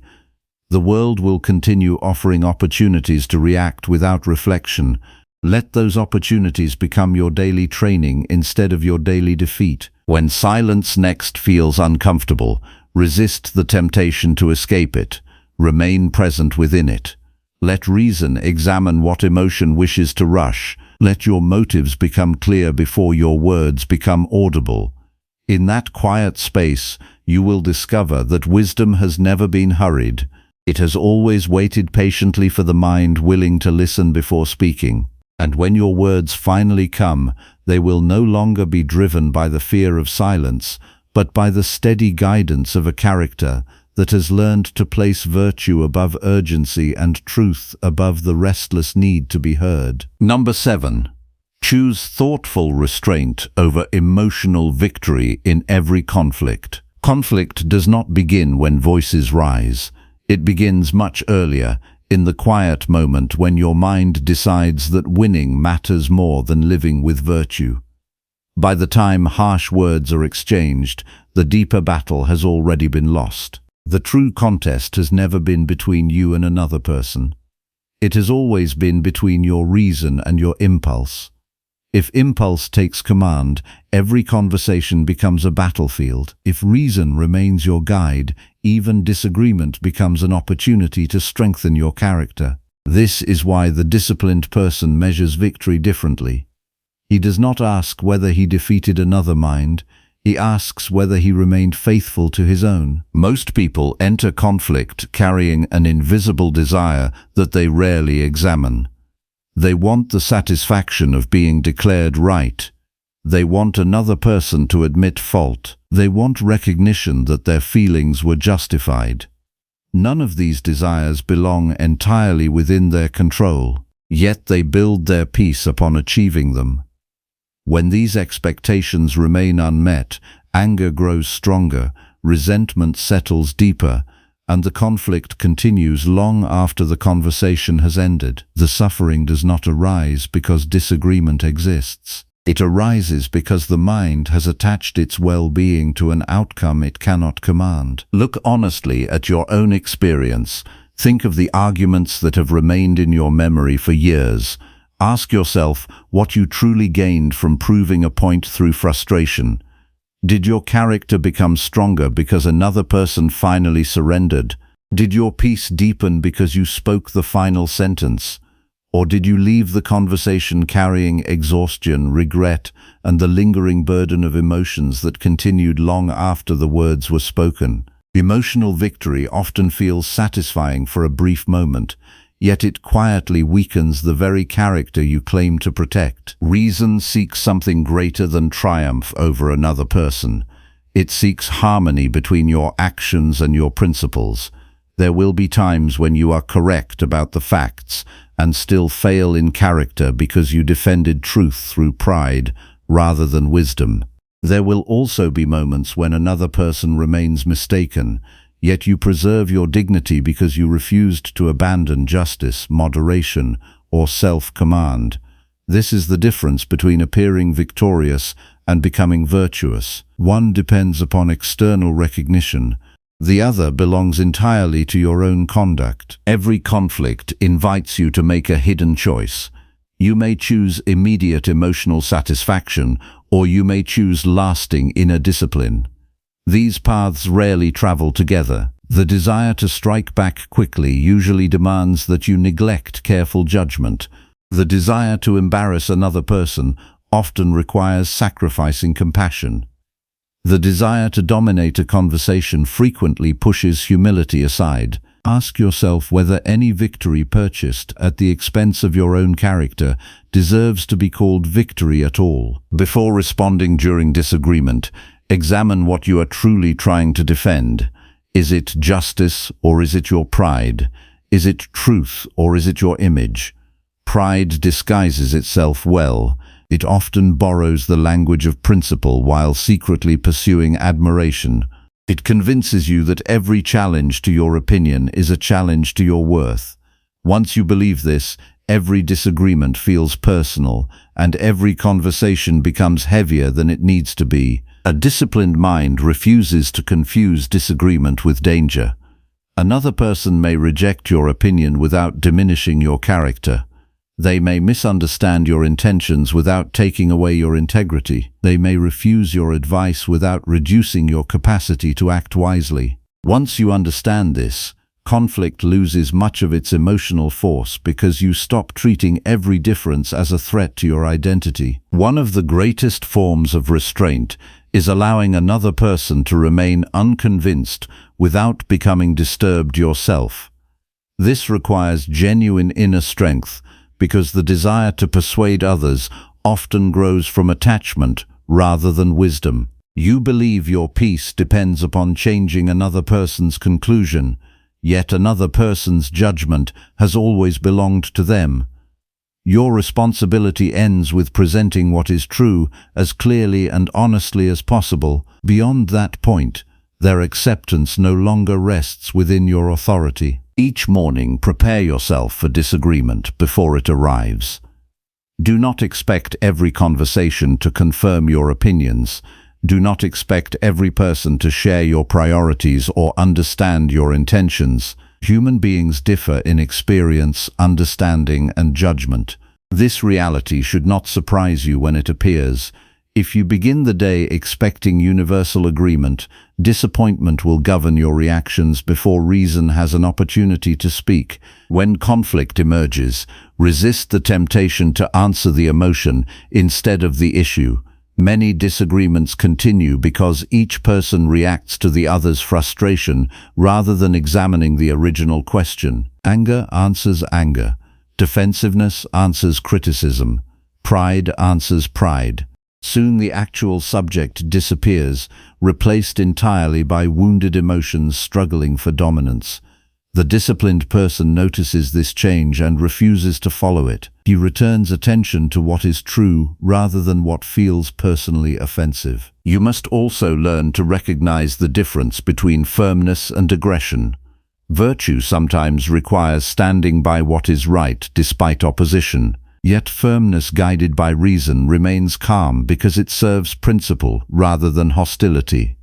Aggression, by contrast, seeks emotional release. It measures success by the discomfort inflicted upon another person. These two paths may appear similar from the outside, yet they arise from entirely different sources within the soul. Many people believe restraint means weakness because they mistake loudness for strength. In reality, the person who cannot restrain himself has already confessed his dependence upon emotion. A raised voice cannot compensate for an undisciplined mind. A sharp reply cannot repair wounded pride. Genuine strength appears when you possess the ability to react harshly, yet freely choose not to, because reason has shown you a better course. Throughout the day, observe the moments when conflict begins quietly within your own thoughts. Perhaps someone receives praise while your efforts remain unnoticed. Perhaps another person interrupts you repeatedly. Perhaps an unfair comment reaches your ears. Before any outward disagreement develops, an inward conflict has already begun. Your thoughts immediately offer judgments, interpretations, and conclusions. This is where discipline must first be applied. If your inner conversation becomes disordered, your outward conversation will soon follow. Practice asking a different question whenever tension arises. Instead of asking how you can win this disagreement, ask how you can preserve your character throughout it. Instead of asking how you can force agreement, ask how you can remain just regardless of another person's response.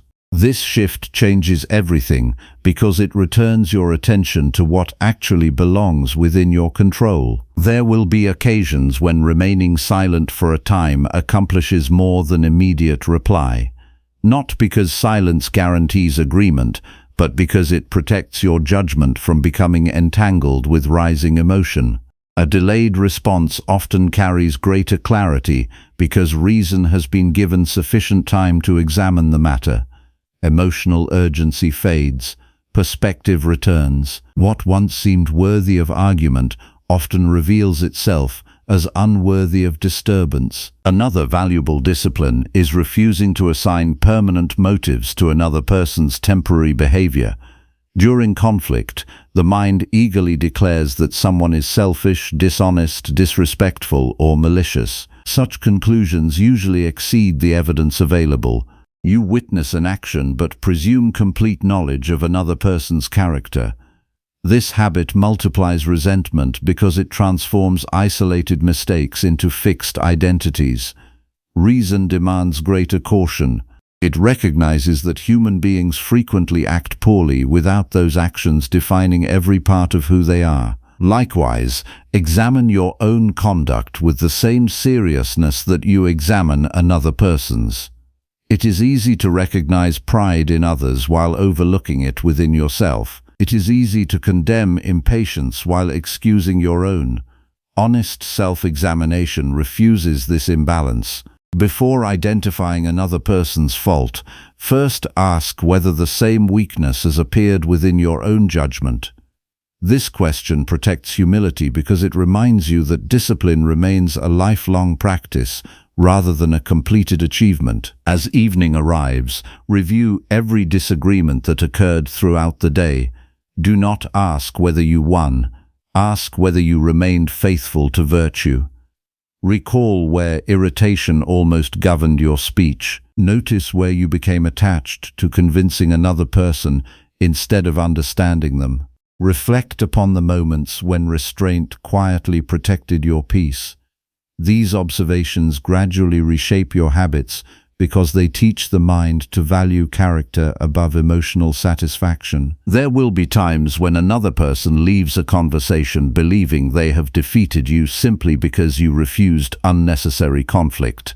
Do not allow such appearances to trouble you. Victory measured by opinion is uncertain because opinions constantly change. Victory measured by self-command remains secure because it depends entirely upon your own choices. If you preserve justice while another person preserves resentment, your character has gained regardless of how the situation appears. Remember that another person's behavior never grants permission for you to abandon your principles. If they become dishonest, your responsibility remains honesty. If they become impatient, your responsibility remains patience.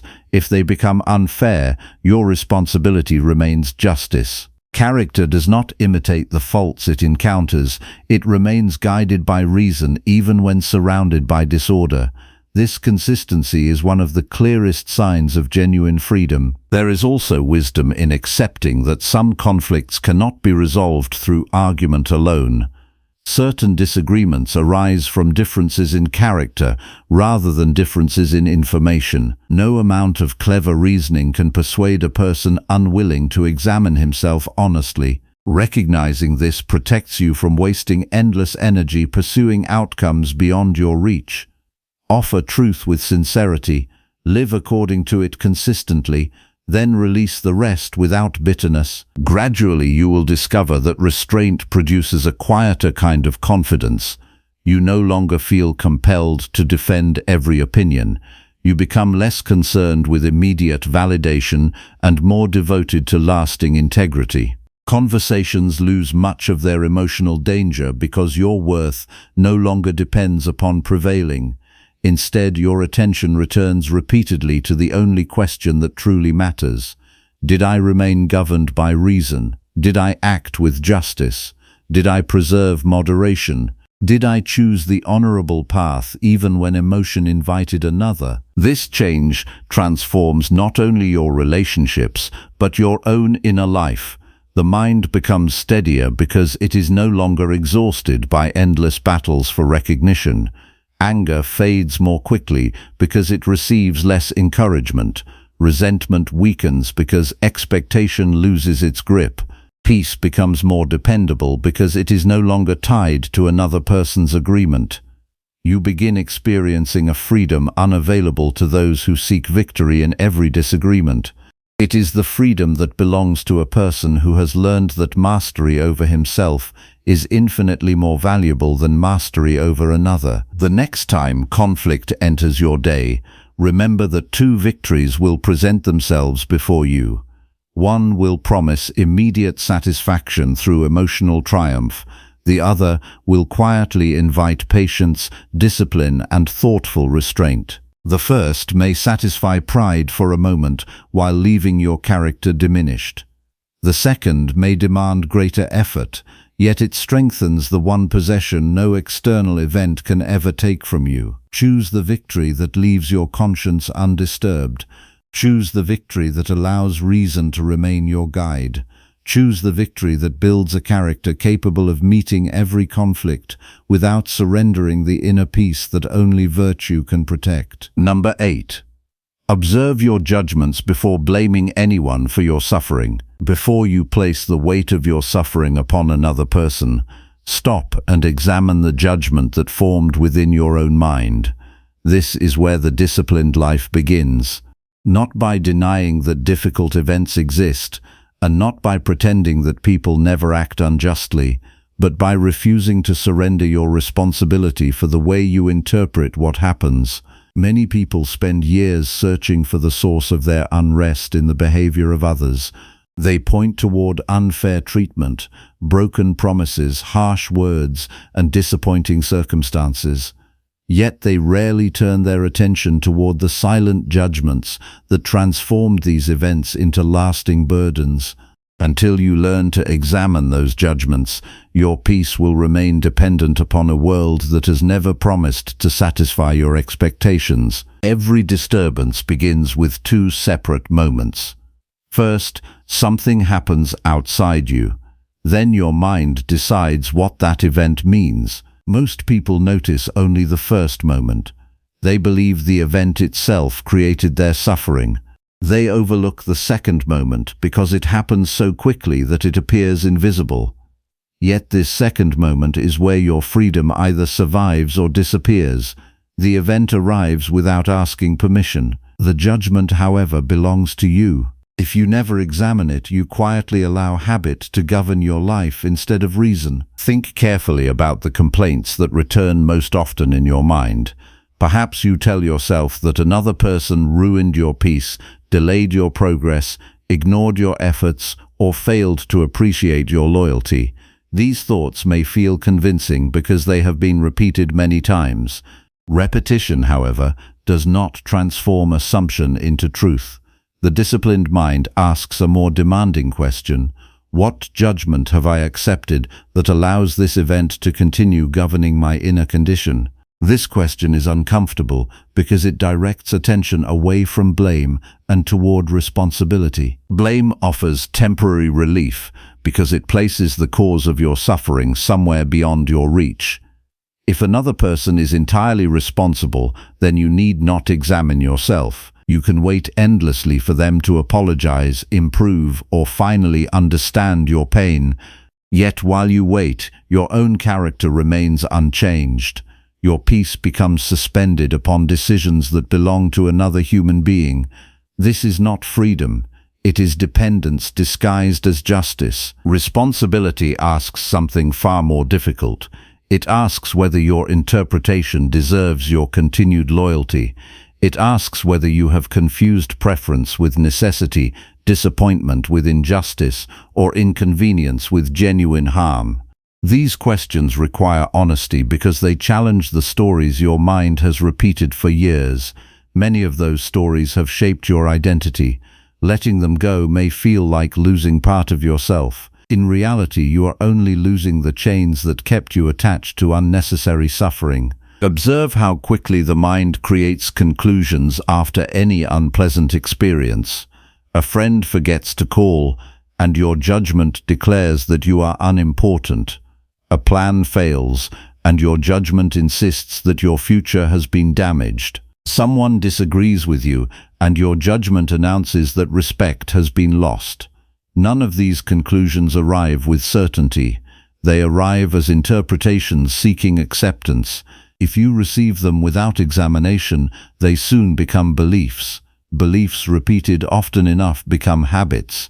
Habits eventually shape the character through which you experience the world. The disciplined person refuses this automatic process. He pauses before agreement. He asks whether the impression deserves belief. He separates what actually happened from what imagination immediately added. This separation is not cold or indifferent. It is an act of justice toward reality itself. Reality deserves to be seen clearly rather than distorted through fear, pride, or expectation. Many people believe they suffer because life has denied them something they deserved. Yet they rarely examine the hidden belief beneath this complaint. They quietly assume that life owed them constant fairness, uninterrupted success, lasting comfort, or universal approval. These expectations appear reasonable until reality refuses to honor them. Then disappointment hardens into resentment. The wiser approach does not expect the world to obey personal preference. It prepares the mind to remain faithful to virtue regardless of changing circumstances. There is a profound difference between experiencing pain and multiplying it through judgment. Physical discomfort, loss, separation, and disappointment belong to the ordinary conditions of human life. They cannot always be avoided. Yet the mind often extends these experiences far beyond their natural limits. It adds stories about permanent failure, personal injustice, or hopeless futures. The original event passes, but the judgments remain active, creating suffering long after circumstances have changed. Notice how often your thoughts revisit old injuries. The event may have ended months or even years ago, yet your judgment continues renewing it each day. You replay conversations, you imagine different outcomes, you silently accuse people who are no longer present. In doing so, you preserve yesterday's disturbance inside today's mind. The passage of time cannot heal what judgment continually recreates. This is why careful observation matters more than quick reaction. When a painful thought returns, do not ask whether it feels convincing. Ask whether it is true. Feelings often borrow the language of certainty while offering little evidence. Reason examines instead of assuming. It seeks understanding before agreement. Through this discipline, many burdens reveal themselves to be maintained more by interpretation than by reality. Begin each morning by preparing your judgment before the world begins testing it. Remind yourself that people may misunderstand you, plans may change, opportunities may disappear, and praise may never arrive. None of these possibilities prevent you from practicing justice, moderation, courage, or wisdom.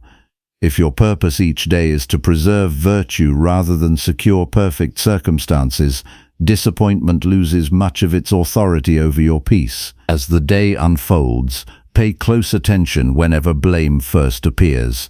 Blame rarely announces itself openly. It enters quietly through familiar thoughts. You tell yourself that another person's behavior forced your anger.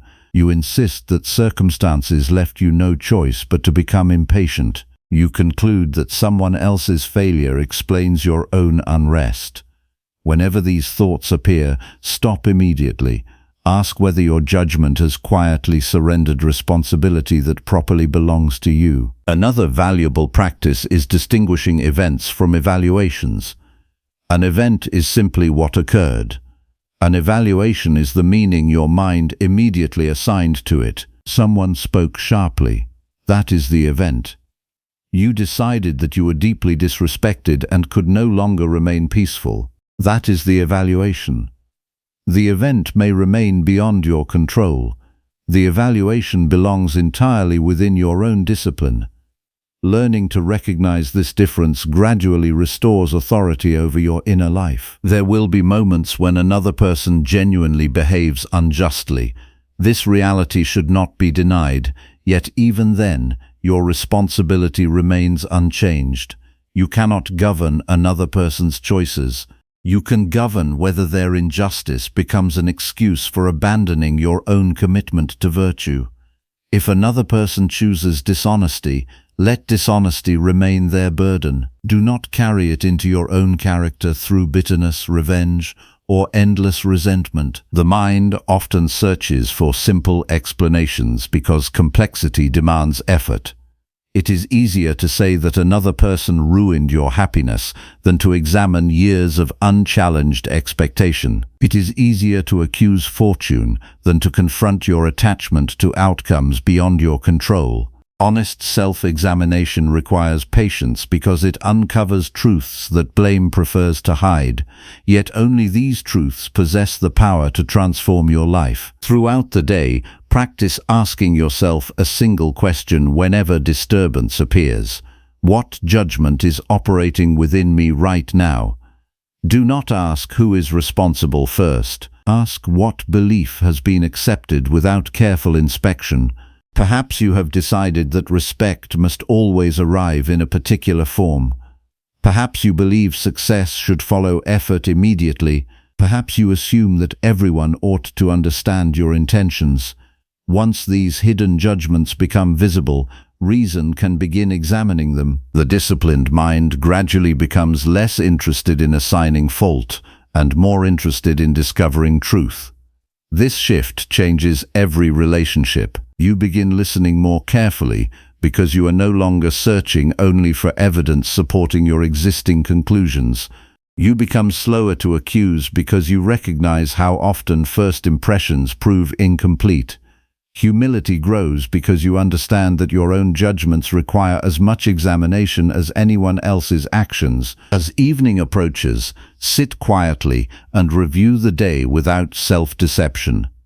Recall every moment that disturbed your peace. Then ask whether the disturbance came directly from the event or from the judgment you formed about it. Notice where expectation quietly transformed inconvenience into resentment. Observe where pride interpreted disagreement as personal attack. Recognize where fear exaggerated uncertainty into hopelessness. These observations strengthen tomorrow's character because they expose patterns that habit once concealed. Do not perform this examination with harshness toward yourself.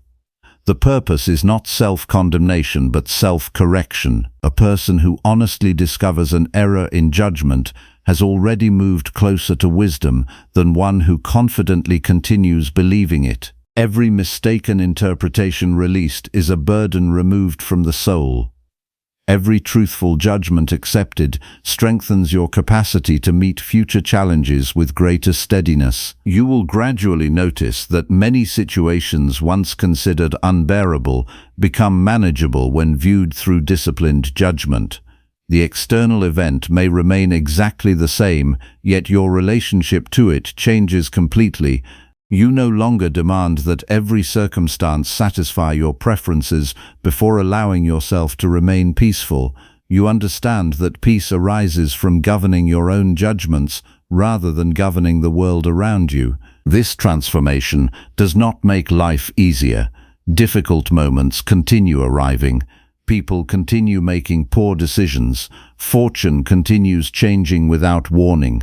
What changes is the place from which you meet these realities. Instead of approaching them through habit, expectation, and blame, you approach them through reason, responsibility, and virtue.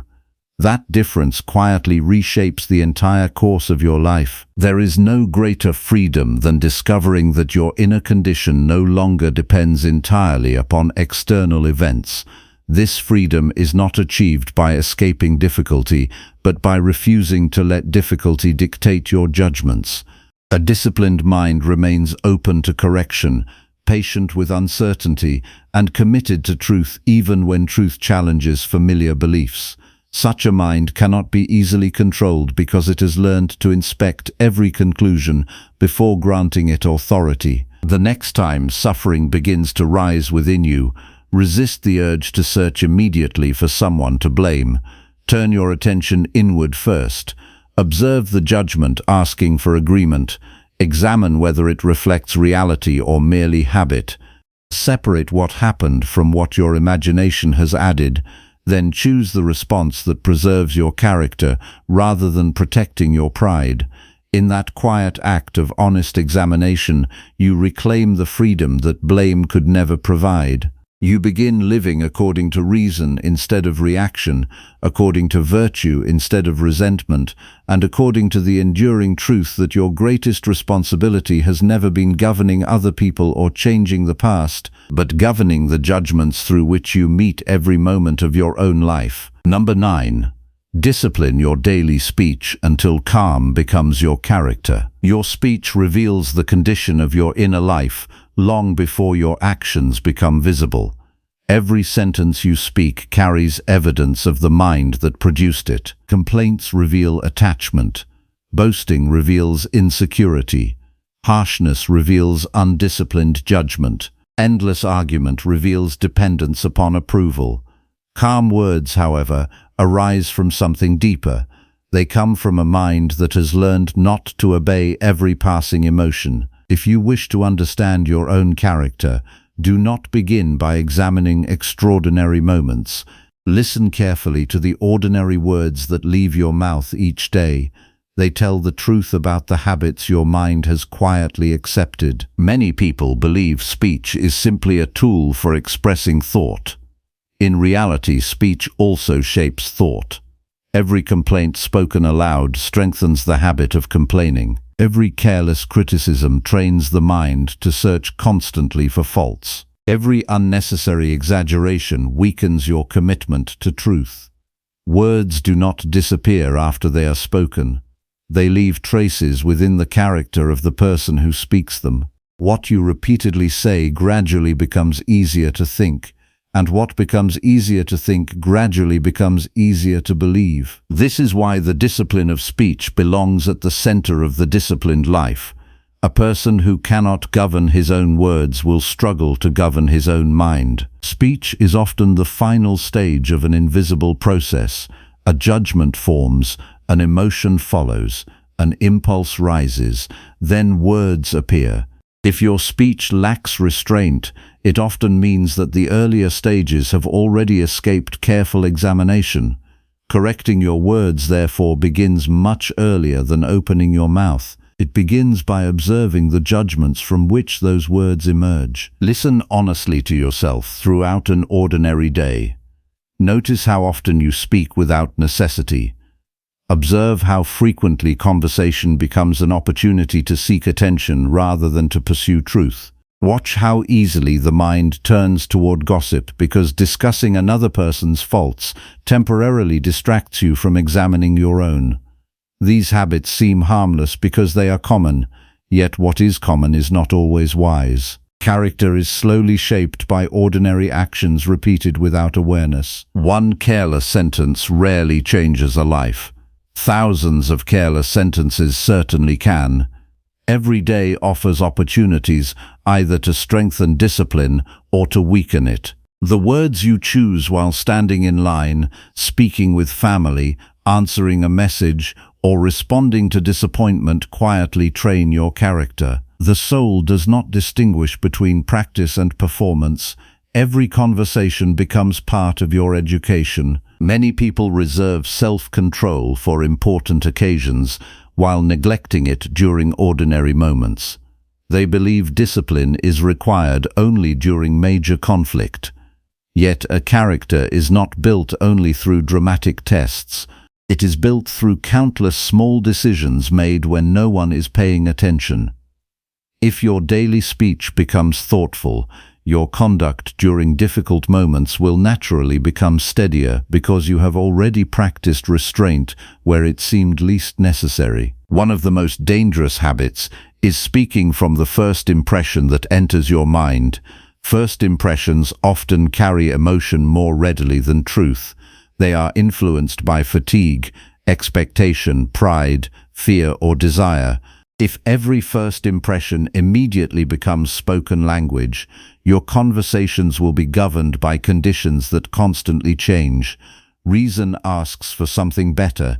It asks you to allow your first thought to be examined before it becomes your public voice. There is strength in becoming a person whose words are fewer but more reliable. Such restraint is not silence for its own sake.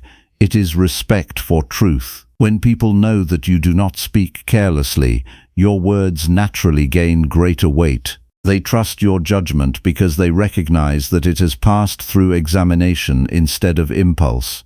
This trust cannot be demanded. It is earned through consistent discipline over time. Pay attention to the tone with which you speak, not only the content. The same truth may be offered with patience or with contempt. One approach invites understanding, the other invites resistance. Virtue requires more than factual accuracy. It also requires justice and moderation in the manner through which truth is delivered. A correct statement spoken with arrogance may still damage both the speaker and the listener. Another habit deserving careful attention is unnecessary complaint. The undisciplined mind often narrates every inconvenience as though it were a personal injustice. Small delays become unbearable. Minor frustrations become constant conversation. Ordinary difficulties become proof that life is treating you unfairly. Each complaint strengthens the belief that your peace depends upon circumstances behaving according to your preference. The disciplined mind refuses this habit.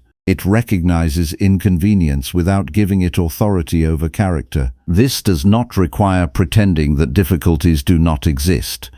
It requires speaking about them honestly without surrendering to bitterness. There is a difference between acknowledging reality and feeding resentment. The first serves reason.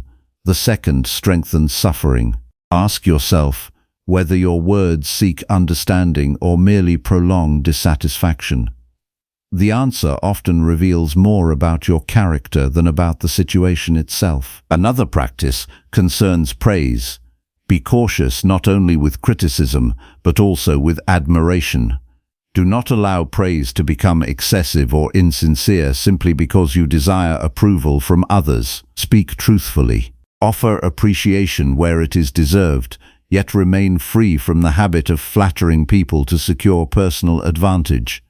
A disciplined tongue values honesty above popularity. Watch also for the temptation to speak merely because silence feels uncomfortable. Many conversations become crowded with unnecessary words because people fear appearing uncertain or unimportant. They mistake constant speaking for confidence. Yet confidence rooted in virtue does not require continuous expression. It remains secure even when no words are needed. The person comfortable with silence often speaks with greater clarity because speech has become intentional rather than habitual. Begin every morning with a simple commitment. Decide that today your words will serve virtue rather than emotion. Before leaving your home, remind yourself that conversations will test your patience, your humility, and your judgment. Resolve in advance that no irritation, praise, criticism, or unexpected event will persuade you to abandon thoughtful speech. This preparation does not guarantee perfection, but it strengthens awareness before temptation appears. As the day unfolds, create small moments of pause before important conversations. Before answering criticism, breathe and examine your intention. Before giving advice, ask whether it has truly been requested or whether pride simply wishes to display knowledge. Before correcting another person, consider whether your purpose is their improvement or your own satisfaction. These brief examinations often prevent words that would otherwise become lasting regrets. There will be moments when another person's language becomes harsh or disrespectful. At such times, remember that their speech belongs to their character, while your response belongs to yours. Never allow another person's lack of discipline to become permission for abandoning your own. If they speak from anger, answer from reason. If they exaggerate, remain faithful to truth. If they insult, preserve dignity through moderation. Your conduct should never become dependent upon theirs. Practice speaking only what is necessary, truthful, and beneficial whenever possible. Not every observation deserves expression. Not every opinion requires an audience. Not every disagreement demands correction. Learning to distinguish necessity from impulse is one of the highest forms of self-government. This discipline conserves both your energy and your peace, because you no longer become entangled in conversations that contribute nothing to virtue. Be equally careful with the promises you make. Enthusiasm often speaks more quickly than judgment. In moments of excitement, people commit themselves beyond their ability to fulfill those commitments. Later, they discover that generous words spoken carelessly have become burdens upon their integrity. Let your promises arise from thoughtful examination rather than temporary emotion. A smaller promise faithfully kept possesses greater value than impressive assurances repeatedly broken. As evening approaches, examine your speech with complete honesty. Recall the conversations that shaped your day. Ask where your words reflected patience and where they reflected irritation. Notice whether pride quietly entered through unnecessary explanation or self-importance. Reflect upon moments when silence would have served better than continued discussion. Do not perform this review to punish yourself. Perform it so tomorrow's speech becomes more disciplined than today's. Over time, you will notice subtle but profound changes. The urge to complain weakens because the mind has stopped rehearsing dissatisfaction. Harsh responses become less frequent because judgment now arrives before speech. Conversations become calmer because you are no longer seeking victory through words. People begin trusting your presence because your language no longer shifts with every passing emotion. More importantly, you begin trusting yourself because your speech consistently reflects your principles rather than your impulses. This transformation reaches beyond conversation. As your words become calmer, your thoughts follow the same direction. The mind no longer races toward immediate expression. It becomes accustomed to observation, reflection, and careful choice. Inner order gradually produces outward order. You discover that disciplined speech has never been merely about communication. It has always been about governing the source from which communication arises. Do not expect immediate perfection. Years of careless habits will not disappear after a single day of attention. There will be moments when impatience escapes your lips before reason intervenes. There will be conversations you wish to repeat differently. Meet these moments with honest correction instead of discouragement. Every error examined carefully becomes another lesson strengthening future discipline. The only true failure is refusing to continue the work. Remember that every person you encounter is also carrying unseen struggles. This awareness softens unnecessary harshness. It reminds you that your words possess the power either to increase another person's burden or to lighten it through justice and moderation.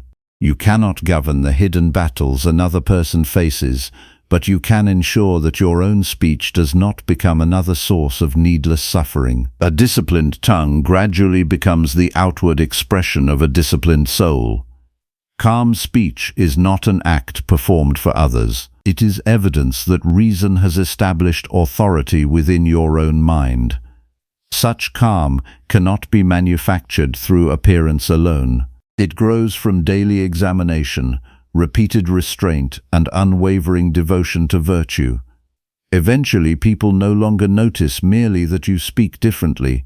They notice that you live differently. The world will continue presenting opportunities for hurried words, emotional reactions, and careless opinions. You cannot prevent those opportunities from arriving. What you can determine is whether they will find an undisciplined mind waiting to obey them, or a disciplined character prepared to examine them first. Every sentence you speak offers another chance to strengthen that character. When tomorrow begins, let your first commitment be not to speak more, but to speak better. Let every word pass through reason before reaching another person. Let honesty replace exaggeration. Let patience replace haste. Let moderation replace emotional display. Let your conversations become exercises in virtue rather than opportunities for self-importance.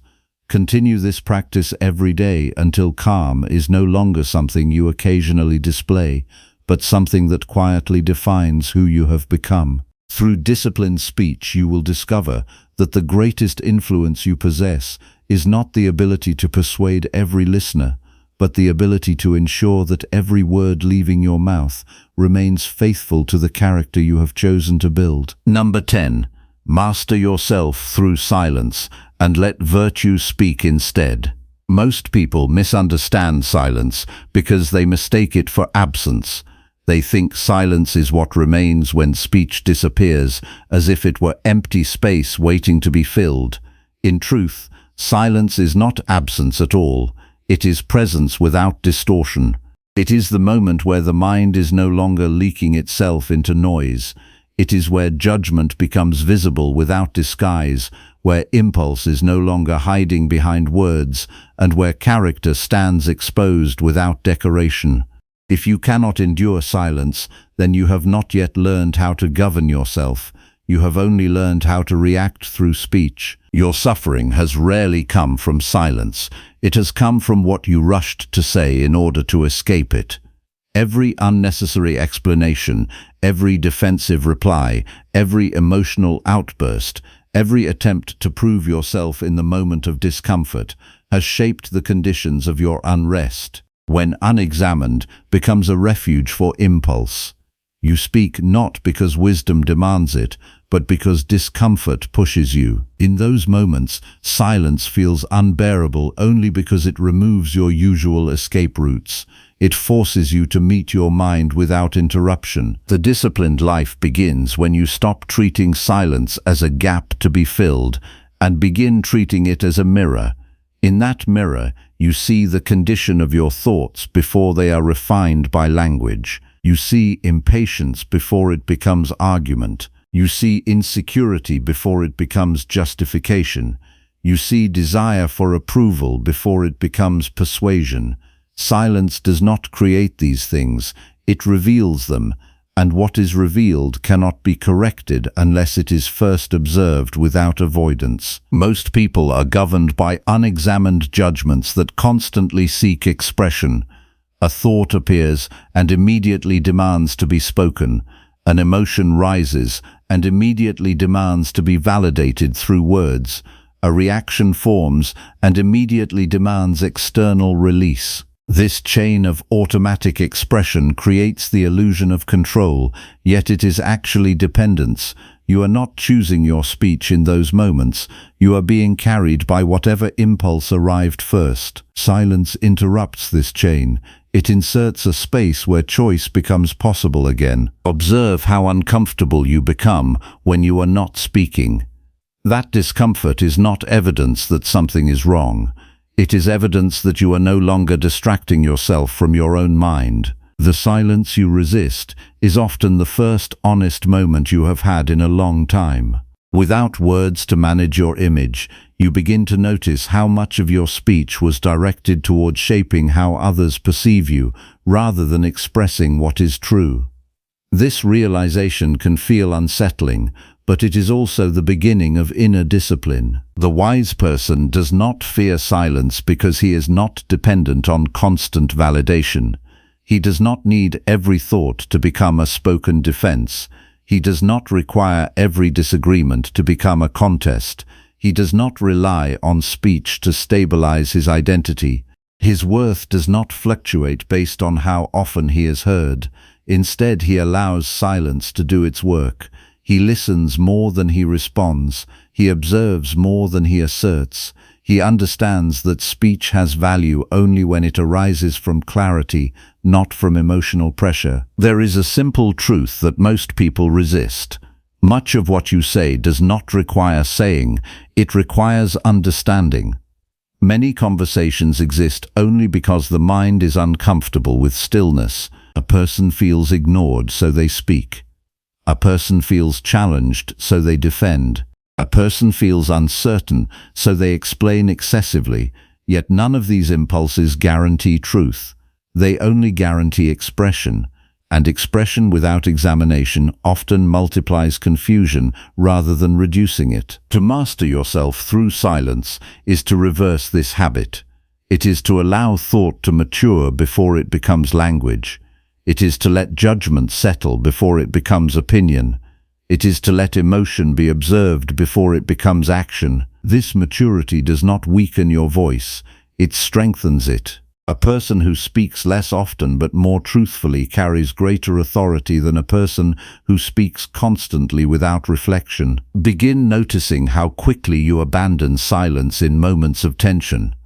Someone misunderstands you, and you immediately rush to correct them. Someone criticizes you, and you immediately rush to defend yourself. Someone disagrees with you, and you immediately rush to restore your position.